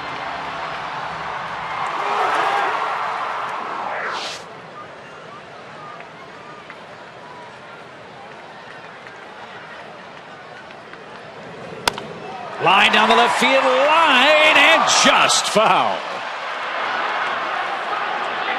Those hits early in the count from Upton and Freddie, I'm not sure what the pitches were. They might have been changeups, and that might have been like with this third time through the order. Maybe some guys went up there looking for the changeup early in the count because he's been, as you pointed out, Dale, threw a changeup early to Elliott Johnson before he eventually struck him out with fastballs. Yeah, I think so too. And ever since Lucroy went out and got on him on that walk to McCann, he's thrown a lot of strikes. I think this guy said, "Hey, he's not messing around. Let's go up there swinging." I think you're right. He likes that changeup early. Good grief. How did he get the barrel to that? This is some kind of a quick bat inside here. This ball has got to be 6 inches off the plate, 92 miles an hour. I mean, there's bat splinters flying everywhere for most people. Yeah. It's incredible bat speed. Deuce is wild for Gaddis. Freeman at second. And a line drive down the left field line. Is that one going to stay fair? It won't. Again. That might have been his slowest changeup of the night, too. 79. Evan did a good job of adjusting to that one and keeping his bat in the zone a little bit longer. Curveball wasn't a changeup. Makes that adjustment. It's almost mid-swing when you make that adjustment because you see you're out front now, and we always talk about chipper and good hitters. Chris Johnson's been doing this year. That bat stays in that zone as long as possible when you see you're fooled instead of cutting it off short. Good adjustment by Gaddis.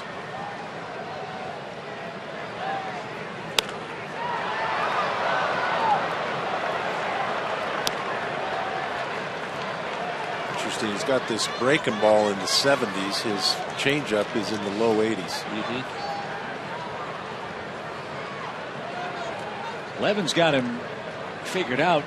Question is, can he keep it straight? He's 2 for 2. That left field corner, he's wearing that out. Yeah. Makes a mistake, he'll have him zeroed in. Throws it out over the plate a little bit more. Maybe they think they can go upstairs. The fastball. A cue shot back to the mound, and Thornburg's got that to retire the side. But the Braves make hay. They pick up 3 consecutive singles. Freddie Freeman drives home run number 106, and that RBI ties our game 2-2 after 6.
Nightly on Fox Sports Live, join Jay Unright, Dan O'Toole, along with Donovan McNabb, Andy Roddick, and Carissa Thompson.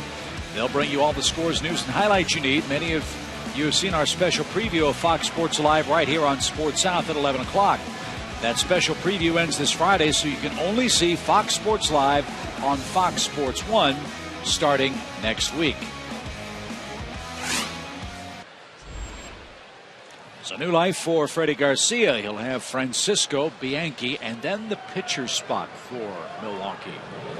See if Ron Renicky leaves his starter in a tie game here. Let's go to Freddie Garcia for just a second. I don't think he's had as good a stuff tonight as he's had in his other two starts. But here's a good case of a 36-year-old guy who's working his way through this and working his way through their lineup without his best stuff and still getting outs. And he's only given up 2 runs.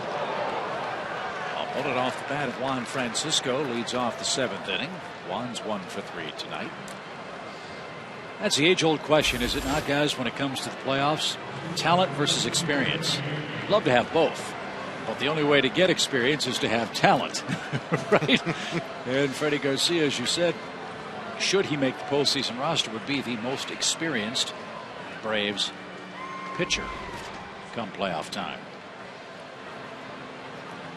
Well, you're right, Chip. Excuse me. There's no. It's just I was only able to experience it once, and it was just such a different feeling. It was just so hard to describe.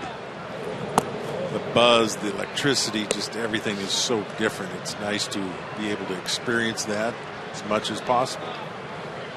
It's the word that I've heard used so much is magnified. Everything is so much more important.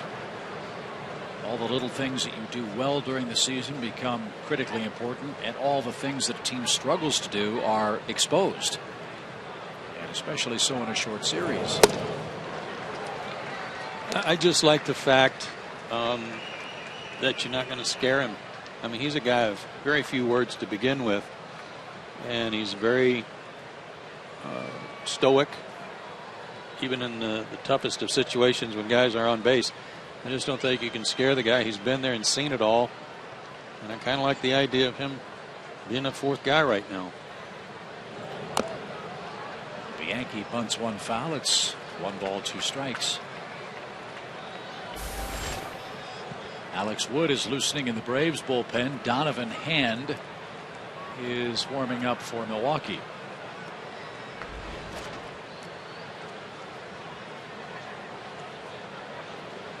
Garcia's nickname, and I forget who gave it to him, was Chief, for the guy from the character from One Flew Over the Cuckoo's Nest. Again, a man of few words. In the air toward right center. Hayward will call off Upton, and Jason's got that for out number 1.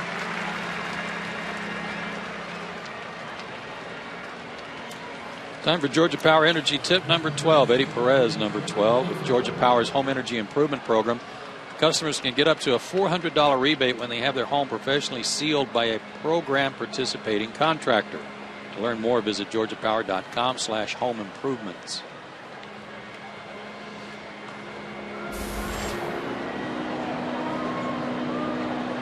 Another guy right there who might have a vital role in the postseason with Alex Wood moving to the bullpen. So that brings up another question. Will the Braves carry 3 lefties in their bullpen? That'd be a huge advantage. I think they will. With Wood, with Avilan, and Scott Downs. No, let me change that. I'll be surprised if they don't.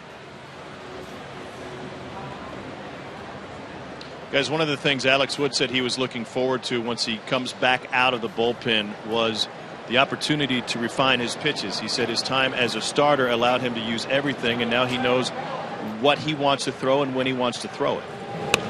Thornburg with a bunt. Garcia will get the out at first on the sacrifice. And now an RBI chance for Aoki, who will in all likelihood face Alex Wood. I think that's a good point, Tom, because obviously coming out of the bullpen, you're not going to need everything. You're not going to need your whole arsenal. You're just going to need, in many cases, what you need to get one out. And so here is a perfect time to get that one out. Freddie Garcia, terrific work. He allowed 2 runs, 6 hits. The man at second is his responsibility, and a nice ovation for the Chief.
With 2 outs in the 7th. And the night of Freddie Garcia is our Zaxby's indescribably good play. Full assortment of his pitches. And while he gave up some hard hit balls and some base hits, managed the game and used everything. Good change up there to get Ramirez and a little tap on the back of the head from his manager.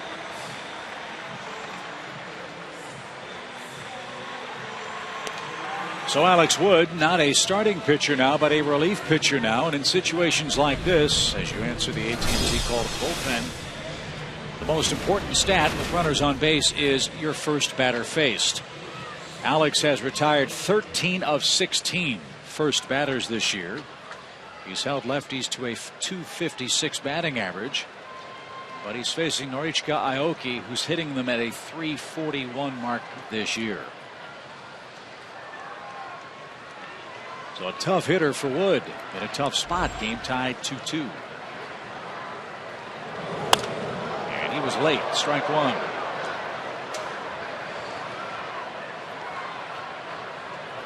An advantage Alex Wood will have over many left-handed hitters he's brought into faces that they have not seen him before. And that fastball can get on you in a hurry.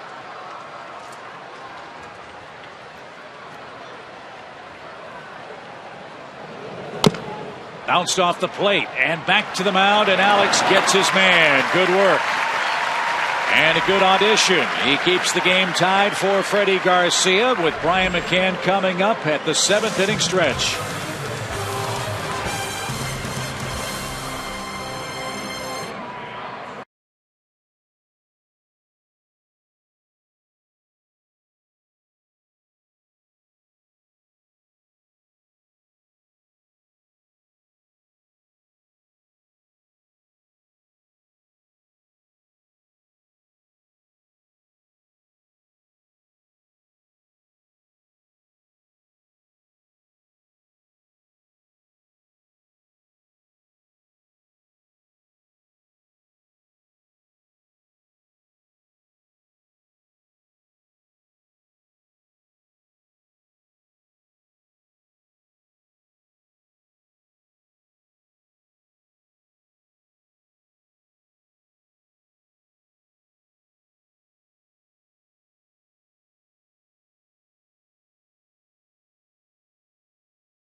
and by AT&T. Good ball game, Braves and Brewers. 2-2, home half of the 7th inning coming up. And Brian McCann, Andrelton Simmons, and Dan Ugla are back in action. Freddie Garcia, 2 earned runs in his 6 2/3 of work. Freddie struck out 7, walked 1. As Joe said, didn't appear he had his A+ stuff, but he pitched well enough to keep this thing tied.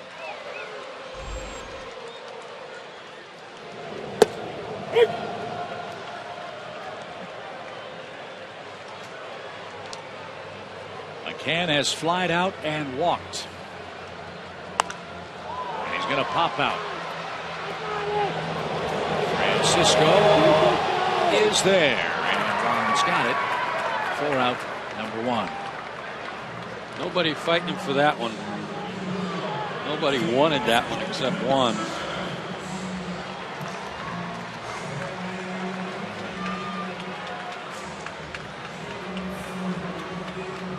That was a pop bottle rocket straight up.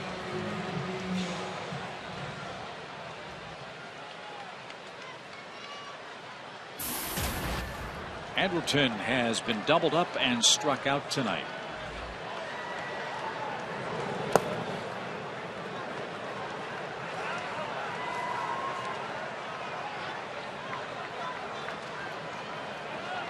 So Thornburg, a new career high in strikeouts, now a new career high in innings pitched. He's gone 6 1/3 innings.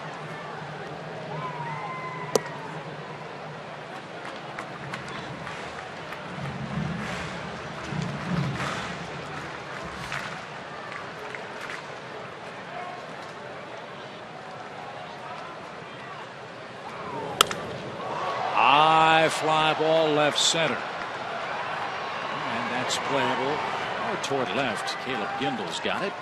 And Simmons is out number 2. Fans of the Braves are the 2013 National League East Division champs. Don't miss your chance to see the Braves make their postseason run this October at Turner Field.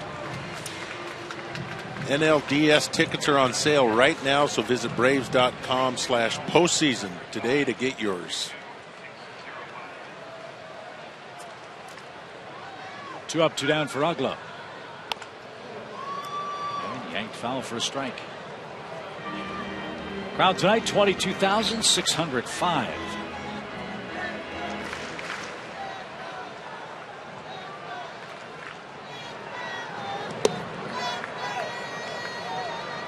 A 54-footer.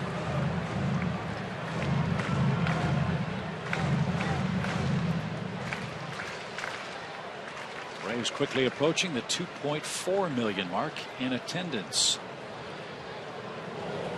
Get a good by that tomorrow night. And then with the final weekend of baseball ahead with the Phillies, expecting big crowds here on Friday. Fireworks as always. A lot at stake for Atlanta.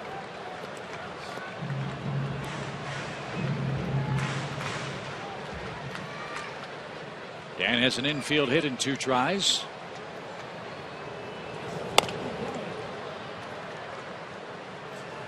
And again with that shift on, Ugla pulls it foul down the third base side.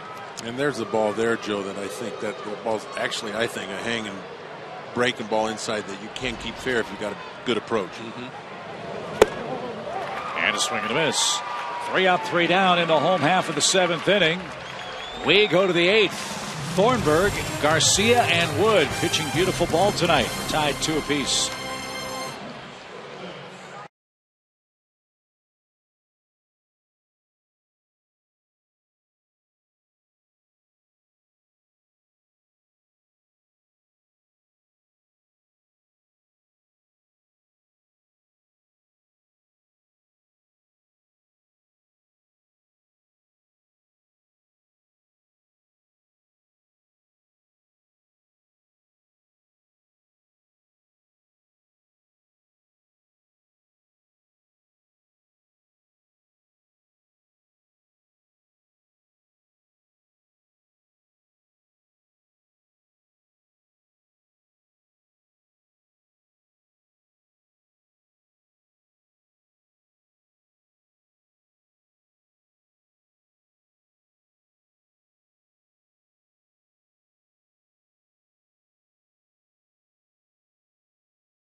look at our Chevron probable starters for the series wrap-up. Kyle Oesch, Paul Mahalam, both 10-10 on the year. Murph, remember, Kyle Oesch was a very late signing by the Milwaukee Ball Club. And he told you last night, it was rumored that he was placed on waivers, and the Braves put a claim on him on or about the trade deadline, and Loesch was brought back.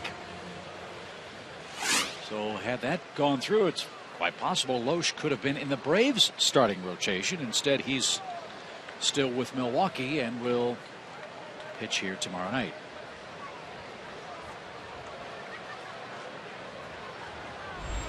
Alex Wood back out there for the Braves. He's got Jeanette.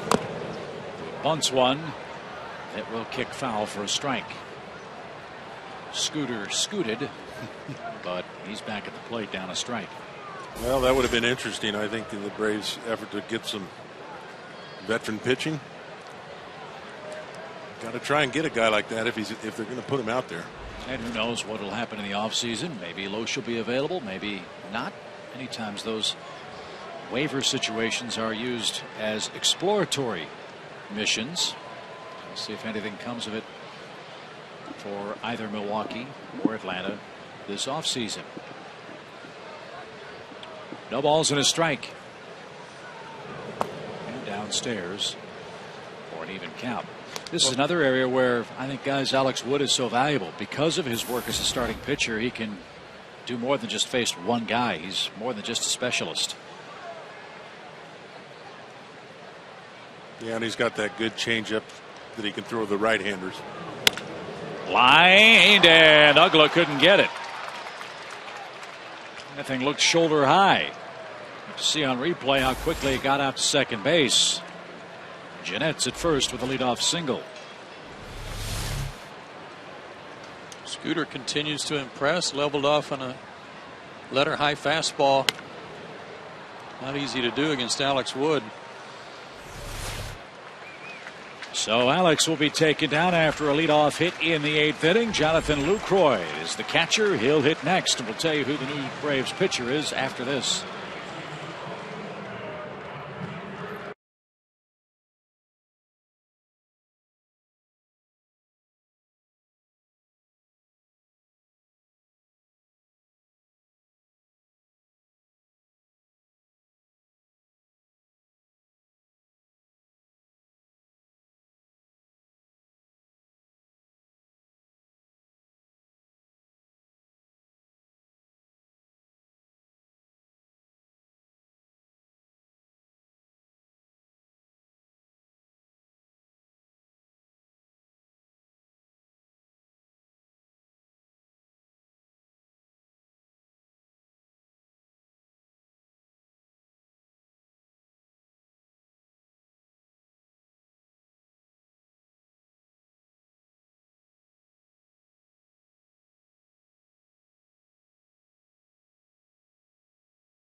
Number 8. Let's go back to our AT&T Uverse trivia question. It concerns Aramis Ramirez. The question tonight is, who's the only current National League player with more extra base hits since 2001 than Aramis Ramirez?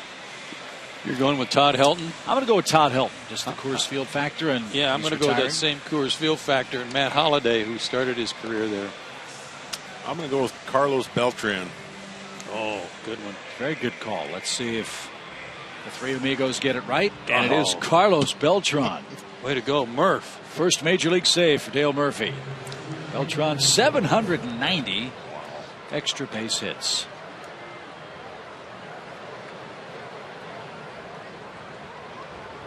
So it's David Carpenter time. What a find David has been for the Braves. This is his 55th appearance, and he's been electric.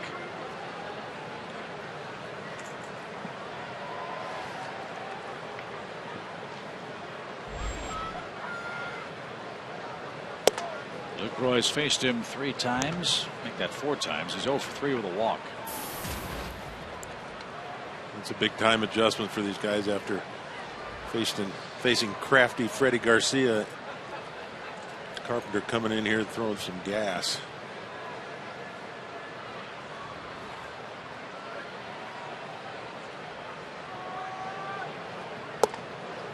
At the knees, a called strike. Lucroy not sure about that.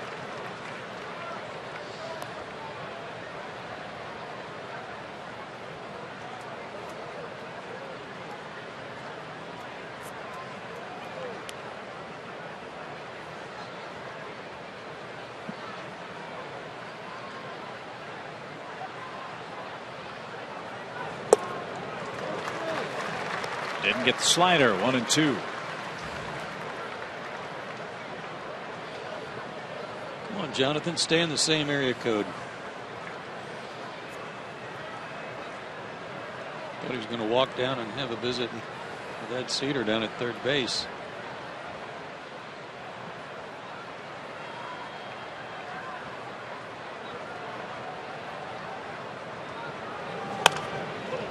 Little late. And Lucroy's still alive. A ball and 2 strikes. I think he got those 2 sliders, the one he didn't like the call on, and then the one that he swung and missed, and was still blaming Dana DeMuth for that too. Yeah, I think that's what that long walk was about. Trying to get that out of his system, that one he thought he missed. And then you talking about that adjustment coming from Freddie to Carpenter in '97. Brewers think a lot of this kid behind the plate. Lucroy debuted in the big leagues in 2010. Originally a 3rd-round pick. They've already locked him up to a long-term deal. He signed a 5-year contract in March of last year. He's under contract through 2016 with an option for the 2017 year.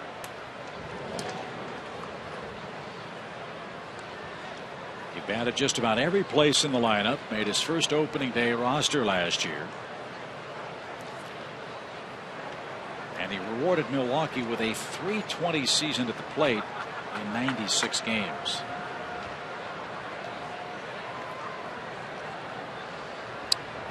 Quality hitter. He's got some sneaky pop, as we saw last night.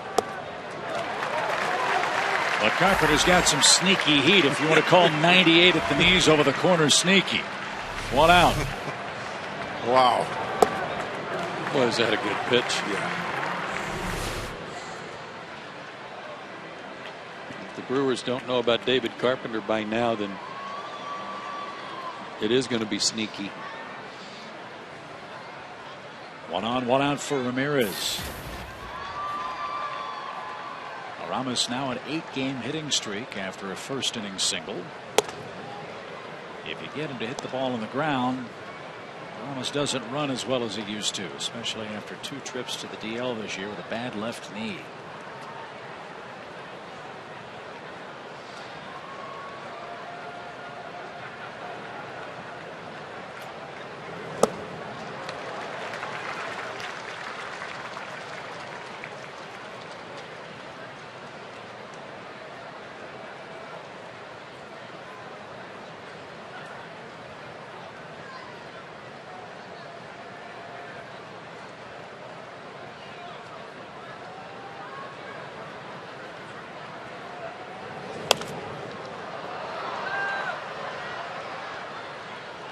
That's how to play. Foul and Ramirez behind 1 and 2.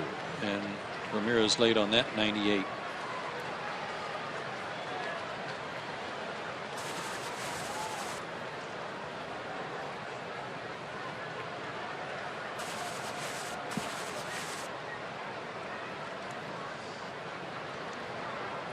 People with the Brewers tell me that Ramirez is and has been a great influence on other young Latin players who come to their organization, come to the big leagues.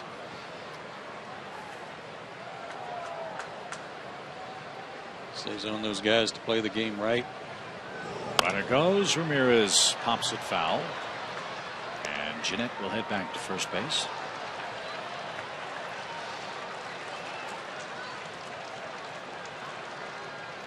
How to carry yourself, how to act like a professional.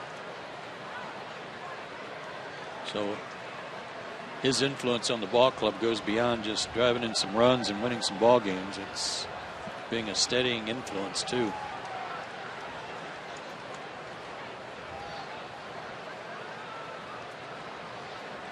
One-two pitch is high.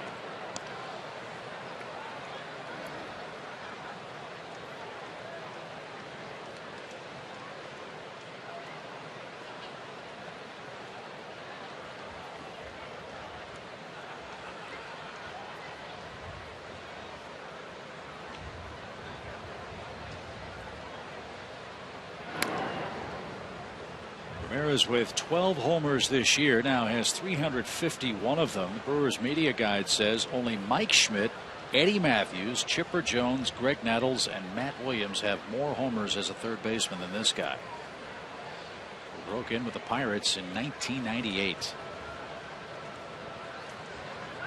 Again, Jeanette runs. Ramirez puts it in play. Elliott Johnson plays it to the side and makes a good effort. He gets Ramirez to roll out. Jeanette at second, 2 out for Gomez. Wow, that's not an easy play. Get caught in between and realize you're going to have to take a tough hop here. Not just that, Murph, but with the guy running from first. If he doesn't make that play, he's at least at third and may have a chance to score the go-ahead run. So he really had to make sure he got leather on it some way.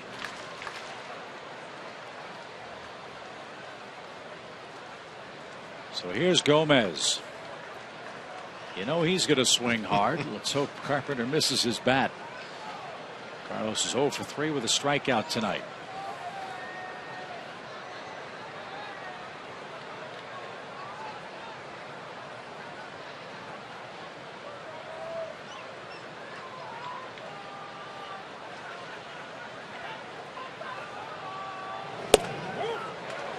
Couldn't stop himself. Strike one.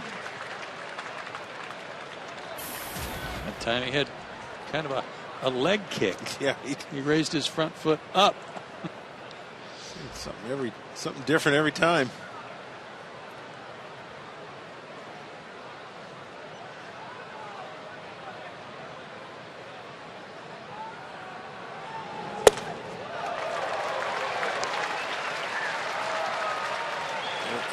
That leg kick was even more pronounced. Yeah, it was. Yeah. And when you're doing a high leg kick on 97 and above,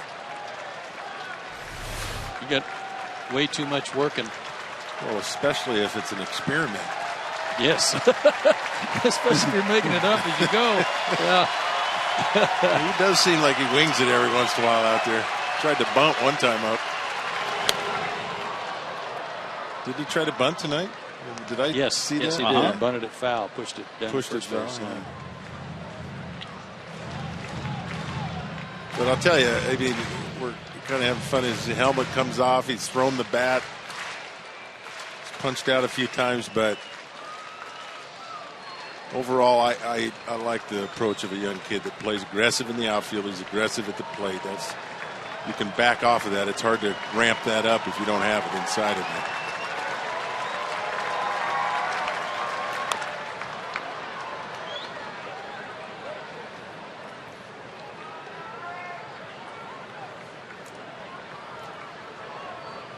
Better to play this game free and easy and not worrying too much rather than going out there thinking too much and worrying. He looks like I like his approach so far. I don't think there's a whole lot clouding his thought process. He'll be 28 this December. And he's had a big year for Milwaukee. 0-2 pitch. Struck him out. Carpenter, another very effective inning. Scooter Jeanette left stranded in the top of the 8th inning. Johnson, the pitcher spot, and Jason Hayward coming up. We're still tied 2 apiece.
Drove in the game-tying run in the 6th inning, and that's our SunTrust shining moment.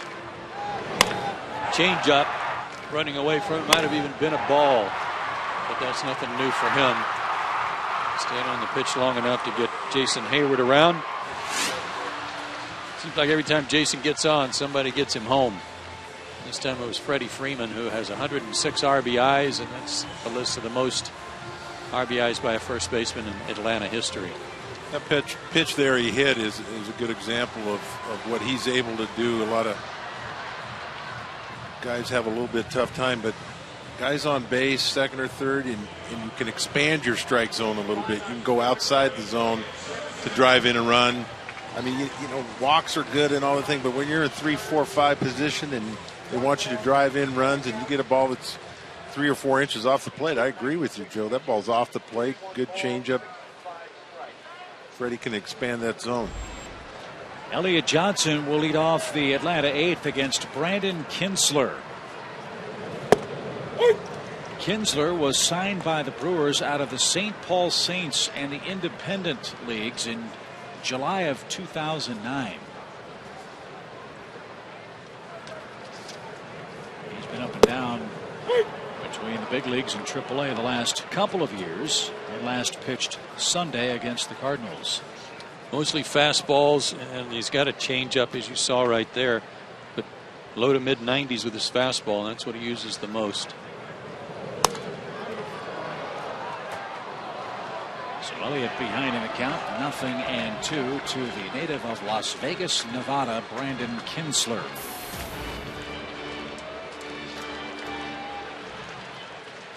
Jordan Schaefer has a bat. He'll pinch hit for Carpenter next. Ooh. 92 and biting in on Elliott Johnson. Somehow the ball missed him.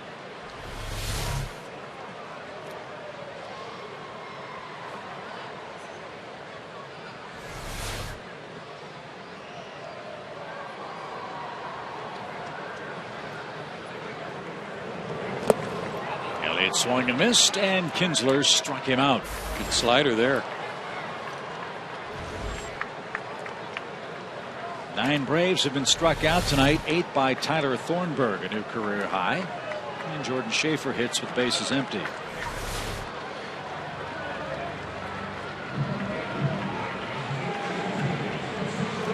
Let's see if Jordan can use his legs here to get a rally started for Atlanta. We're tied at 2.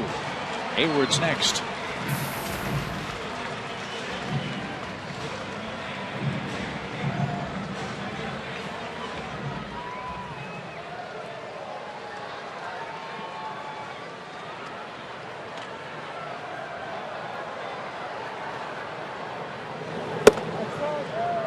That's outside, ball 1. Trying to take the bunt away from him with Ramirez even with the bag at third, and Francisco actually inside the bag a little bit at first. Slow roller out towards second. Jeanette's got it. 2 men are out. Braves Live follows our game tonight. As always, it's presented by AT&T. We'll hear from Freddie Gonzalez, sound from the locker room, and tonight's highlights. One of those highlights, the performance of Freddie Garcia. 6 2/3 innings of 2-run baseball for the Braves. Wood and Carpenter have followed with scoreless relief. And now Jason Hayward hits. He scored the game-tying run in the 6th. And they keep the ball away from him. Ball 1.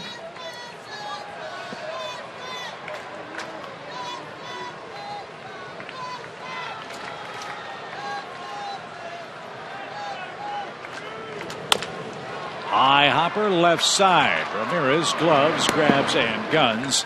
And Brandon Kinsler works a scoreless 1-2-3. Bottom of the 8th. On we go to the 9th. 2-2 your score.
He raced for the best record in the National League, has Atlanta 1/2 game ahead of the Cardinals, 2 ahead of the Dodgers.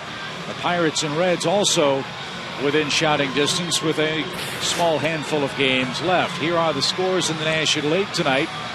The Mets are winning in Cincinnati. The Cardinals have scored 2 off Gio Gonzalez.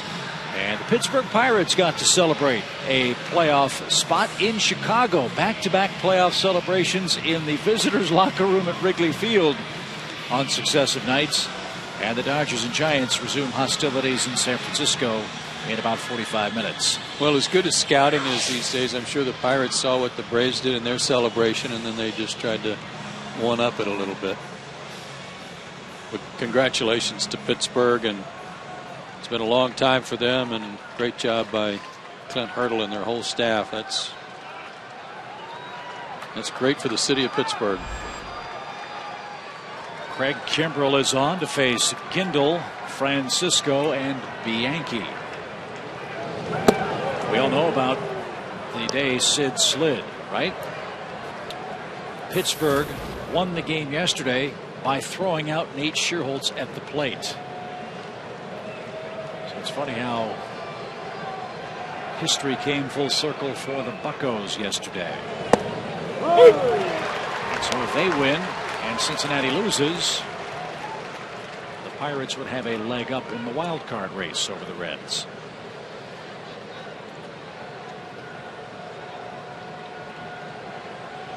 A ball and a strike to Caleb Gindel. He's 0 for 3.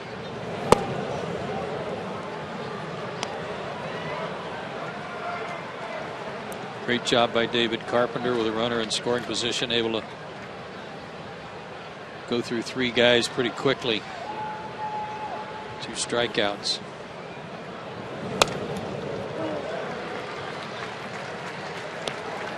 Caleb Gindel just worked his way slowly but surely up to the big leagues through just about every stop in the Brewers chain, and always hit. I think only one season was he not in double digits in homers, and he's not the biggest guy. He's 5'7", about 210. Solid. Matt Stairs like. Yeah.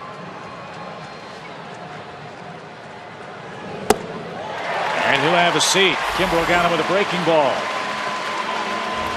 1 up, 1 down for Juan Francisco. Well, we all know how tough that pitch is to hit off of Craig Kimbrell. You see that 97, 98, 97, 98, and you just falls out of the strike zone. But if you don't get it going, you see it coming into the strike zone, you just, especially lefties, have no chance on that hard breaking ball. 10 Brewers have been struck out by the Braves staff tonight. And here's Francisco. Juan singled, leading off the 7th.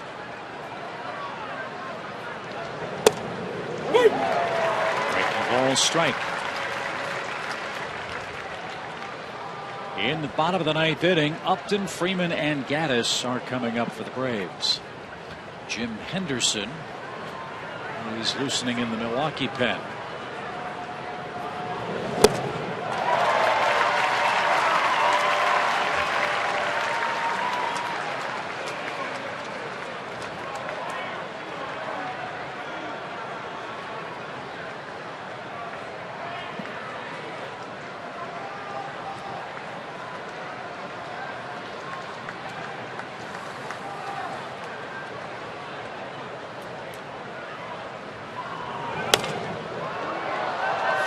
Foul 0-2.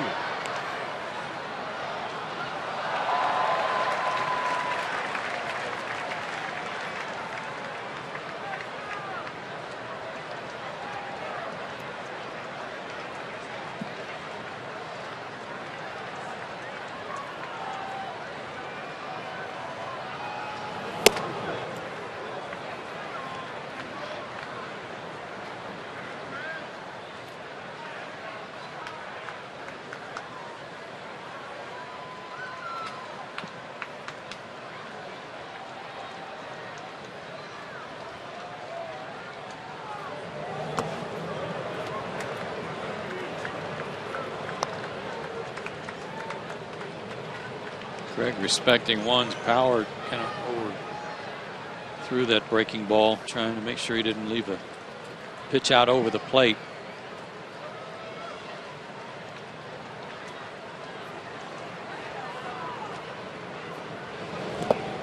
Swing and a miss, the ball in the dirt. And Francisco's tagged out by Brian McCann for the second out.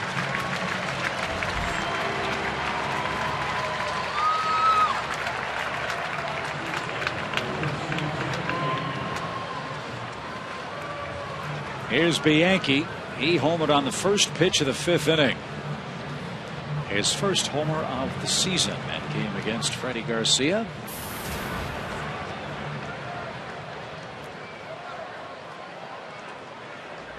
Bianchi, though, 5 hits in his last 32 at bats.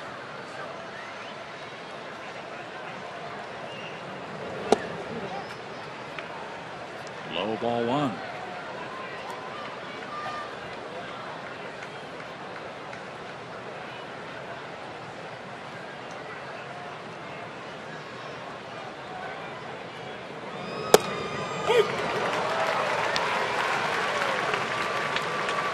Greg told Freddie Gonzalez that he didn't need any lengthy rest. He said, if I'm just using the games where I should be in, then I'll have some gaps in there, I'm sure, but use me when I'm supposed to be used. And he said he'd be very happy with that.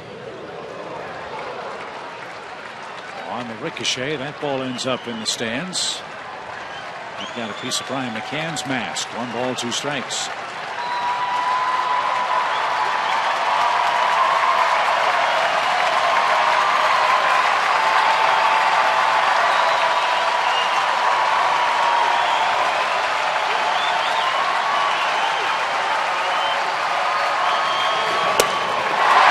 Get the fastball collarbone high.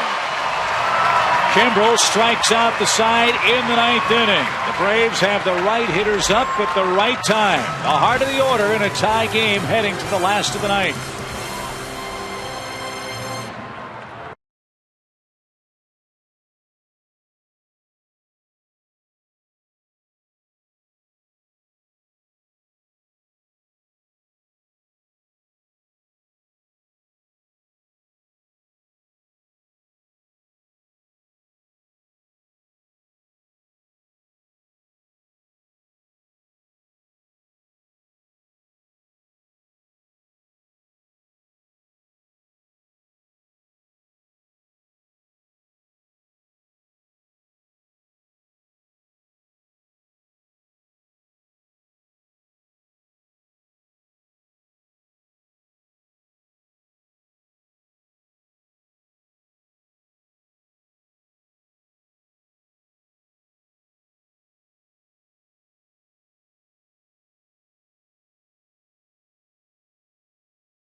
Our Georgia Lottery hitting the jackpot feature.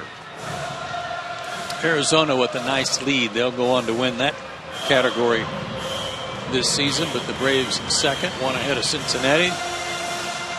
And they'd like to add to that tonight. Talked about this earlier, Dale, with Justin Upton swings. Couple hard hit balls to right field. Both caught, both outs, but still able to turn on a ball his last time up. That set the stage for the Braves to tie the game. Yeah, swinging well. Donovan Hand, the new pitcher, 4-pitch guy. Fastball in the low 90s. Slider, curve, change. And 4 losses. Let's make it number 5. Upton's up. And a good start. First pitch single for Justin Upton.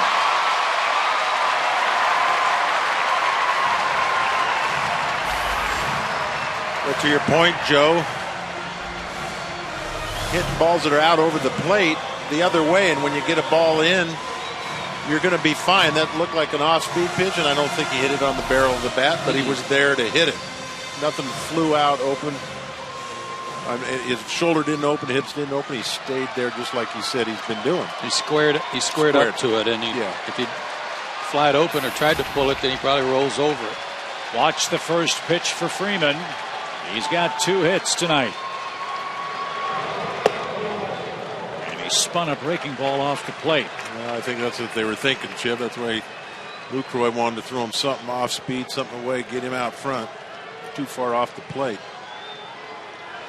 Freddie should be all over something here.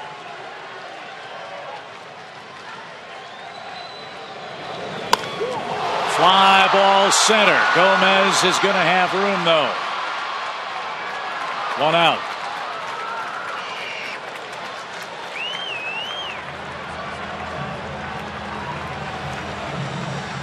Freddie hit it deep, but not deep enough. Well, just a little bit out front. Just missed it. Hit it on the barrel of the bat. Good pitch to get him out front on his front foot a little bit. Evan Gattis a 2 for 3 night. Evan doubled home Freddie in the 4th inning. He's also singled tonight. That came in his first at bat in the 2nd.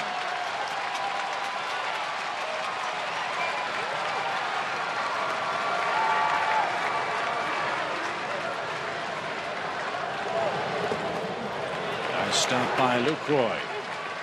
4 straight breaking balls. And the scouting report on Donovan Hand is you're not going to see a lot of fastballs. His fastball is over 90, but he is mostly a changeup, off-speed, ground ball artist.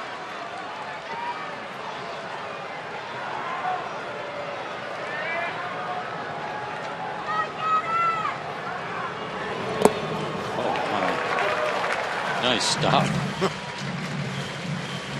That was like a first baseman picking a low throw from an infielder there by Lucroy. Very fortunate.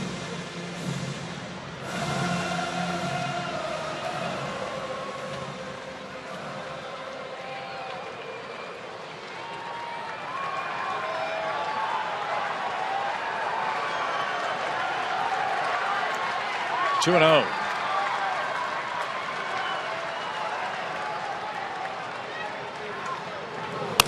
Up the middle. And kicked by Jeanette. All hands are safe.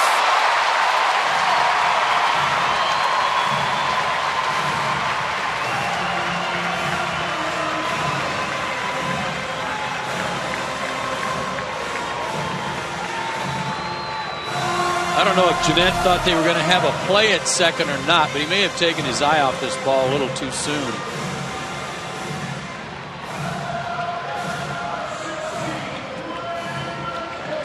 Whatever the case was, he pulled his glove up too soon, trying to rush. It looked like he rushed and it looked like it stayed down a little bit too, but credit Evan Gattis. Tough pitch, breaking ball low and away. Again, he loves that fastball, but did a good job of staying in there with that breaking ball, staying with it. That's an E4. B.J. Upton will pinch run as Brian McCann digs in. You know, he would love to pick up a game-winning hit for his new baby girl. They've got a shift on for him. Base hit between Ramirez and the second base bag wins the game. Just a ground ball.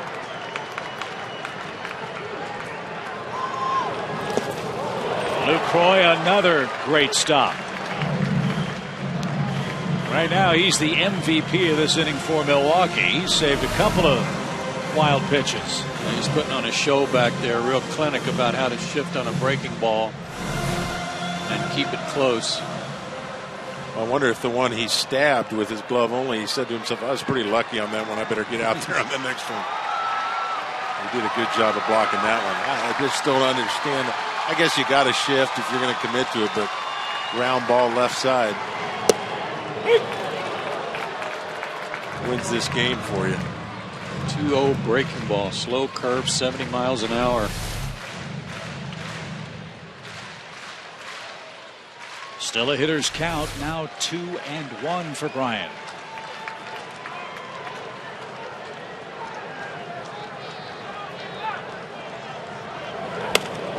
Popped up. Infield fly takes care of McCann. 2 outs.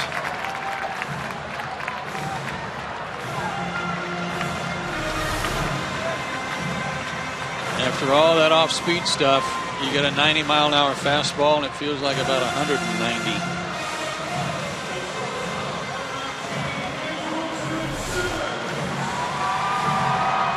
So Hand with a little voodoo there got McCann to pop up, and now it's up to Simmons. He hits with 2 on, 2 out. And he'd like to change an 0 for 3 night. He likes the first pitch in these situations, too. And just guessing at Hand, I can get an off-speed pitch, breaking ball here on the first pitch. No harm in looking for it. He got it, and Simmons missed it. Arms in the outfield. Gomez has a cannon in center, and Aoki has a strong arm in right. I don't know about Gindel in left. I don't either.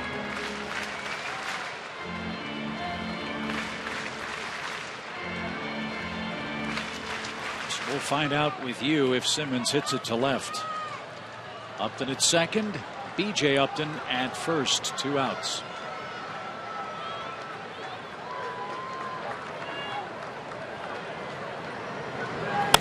Line drive, right center field, get down ball, and it will! Upton will score, and the Braves win in the ninth, 3-2. Don't get hurt, boys.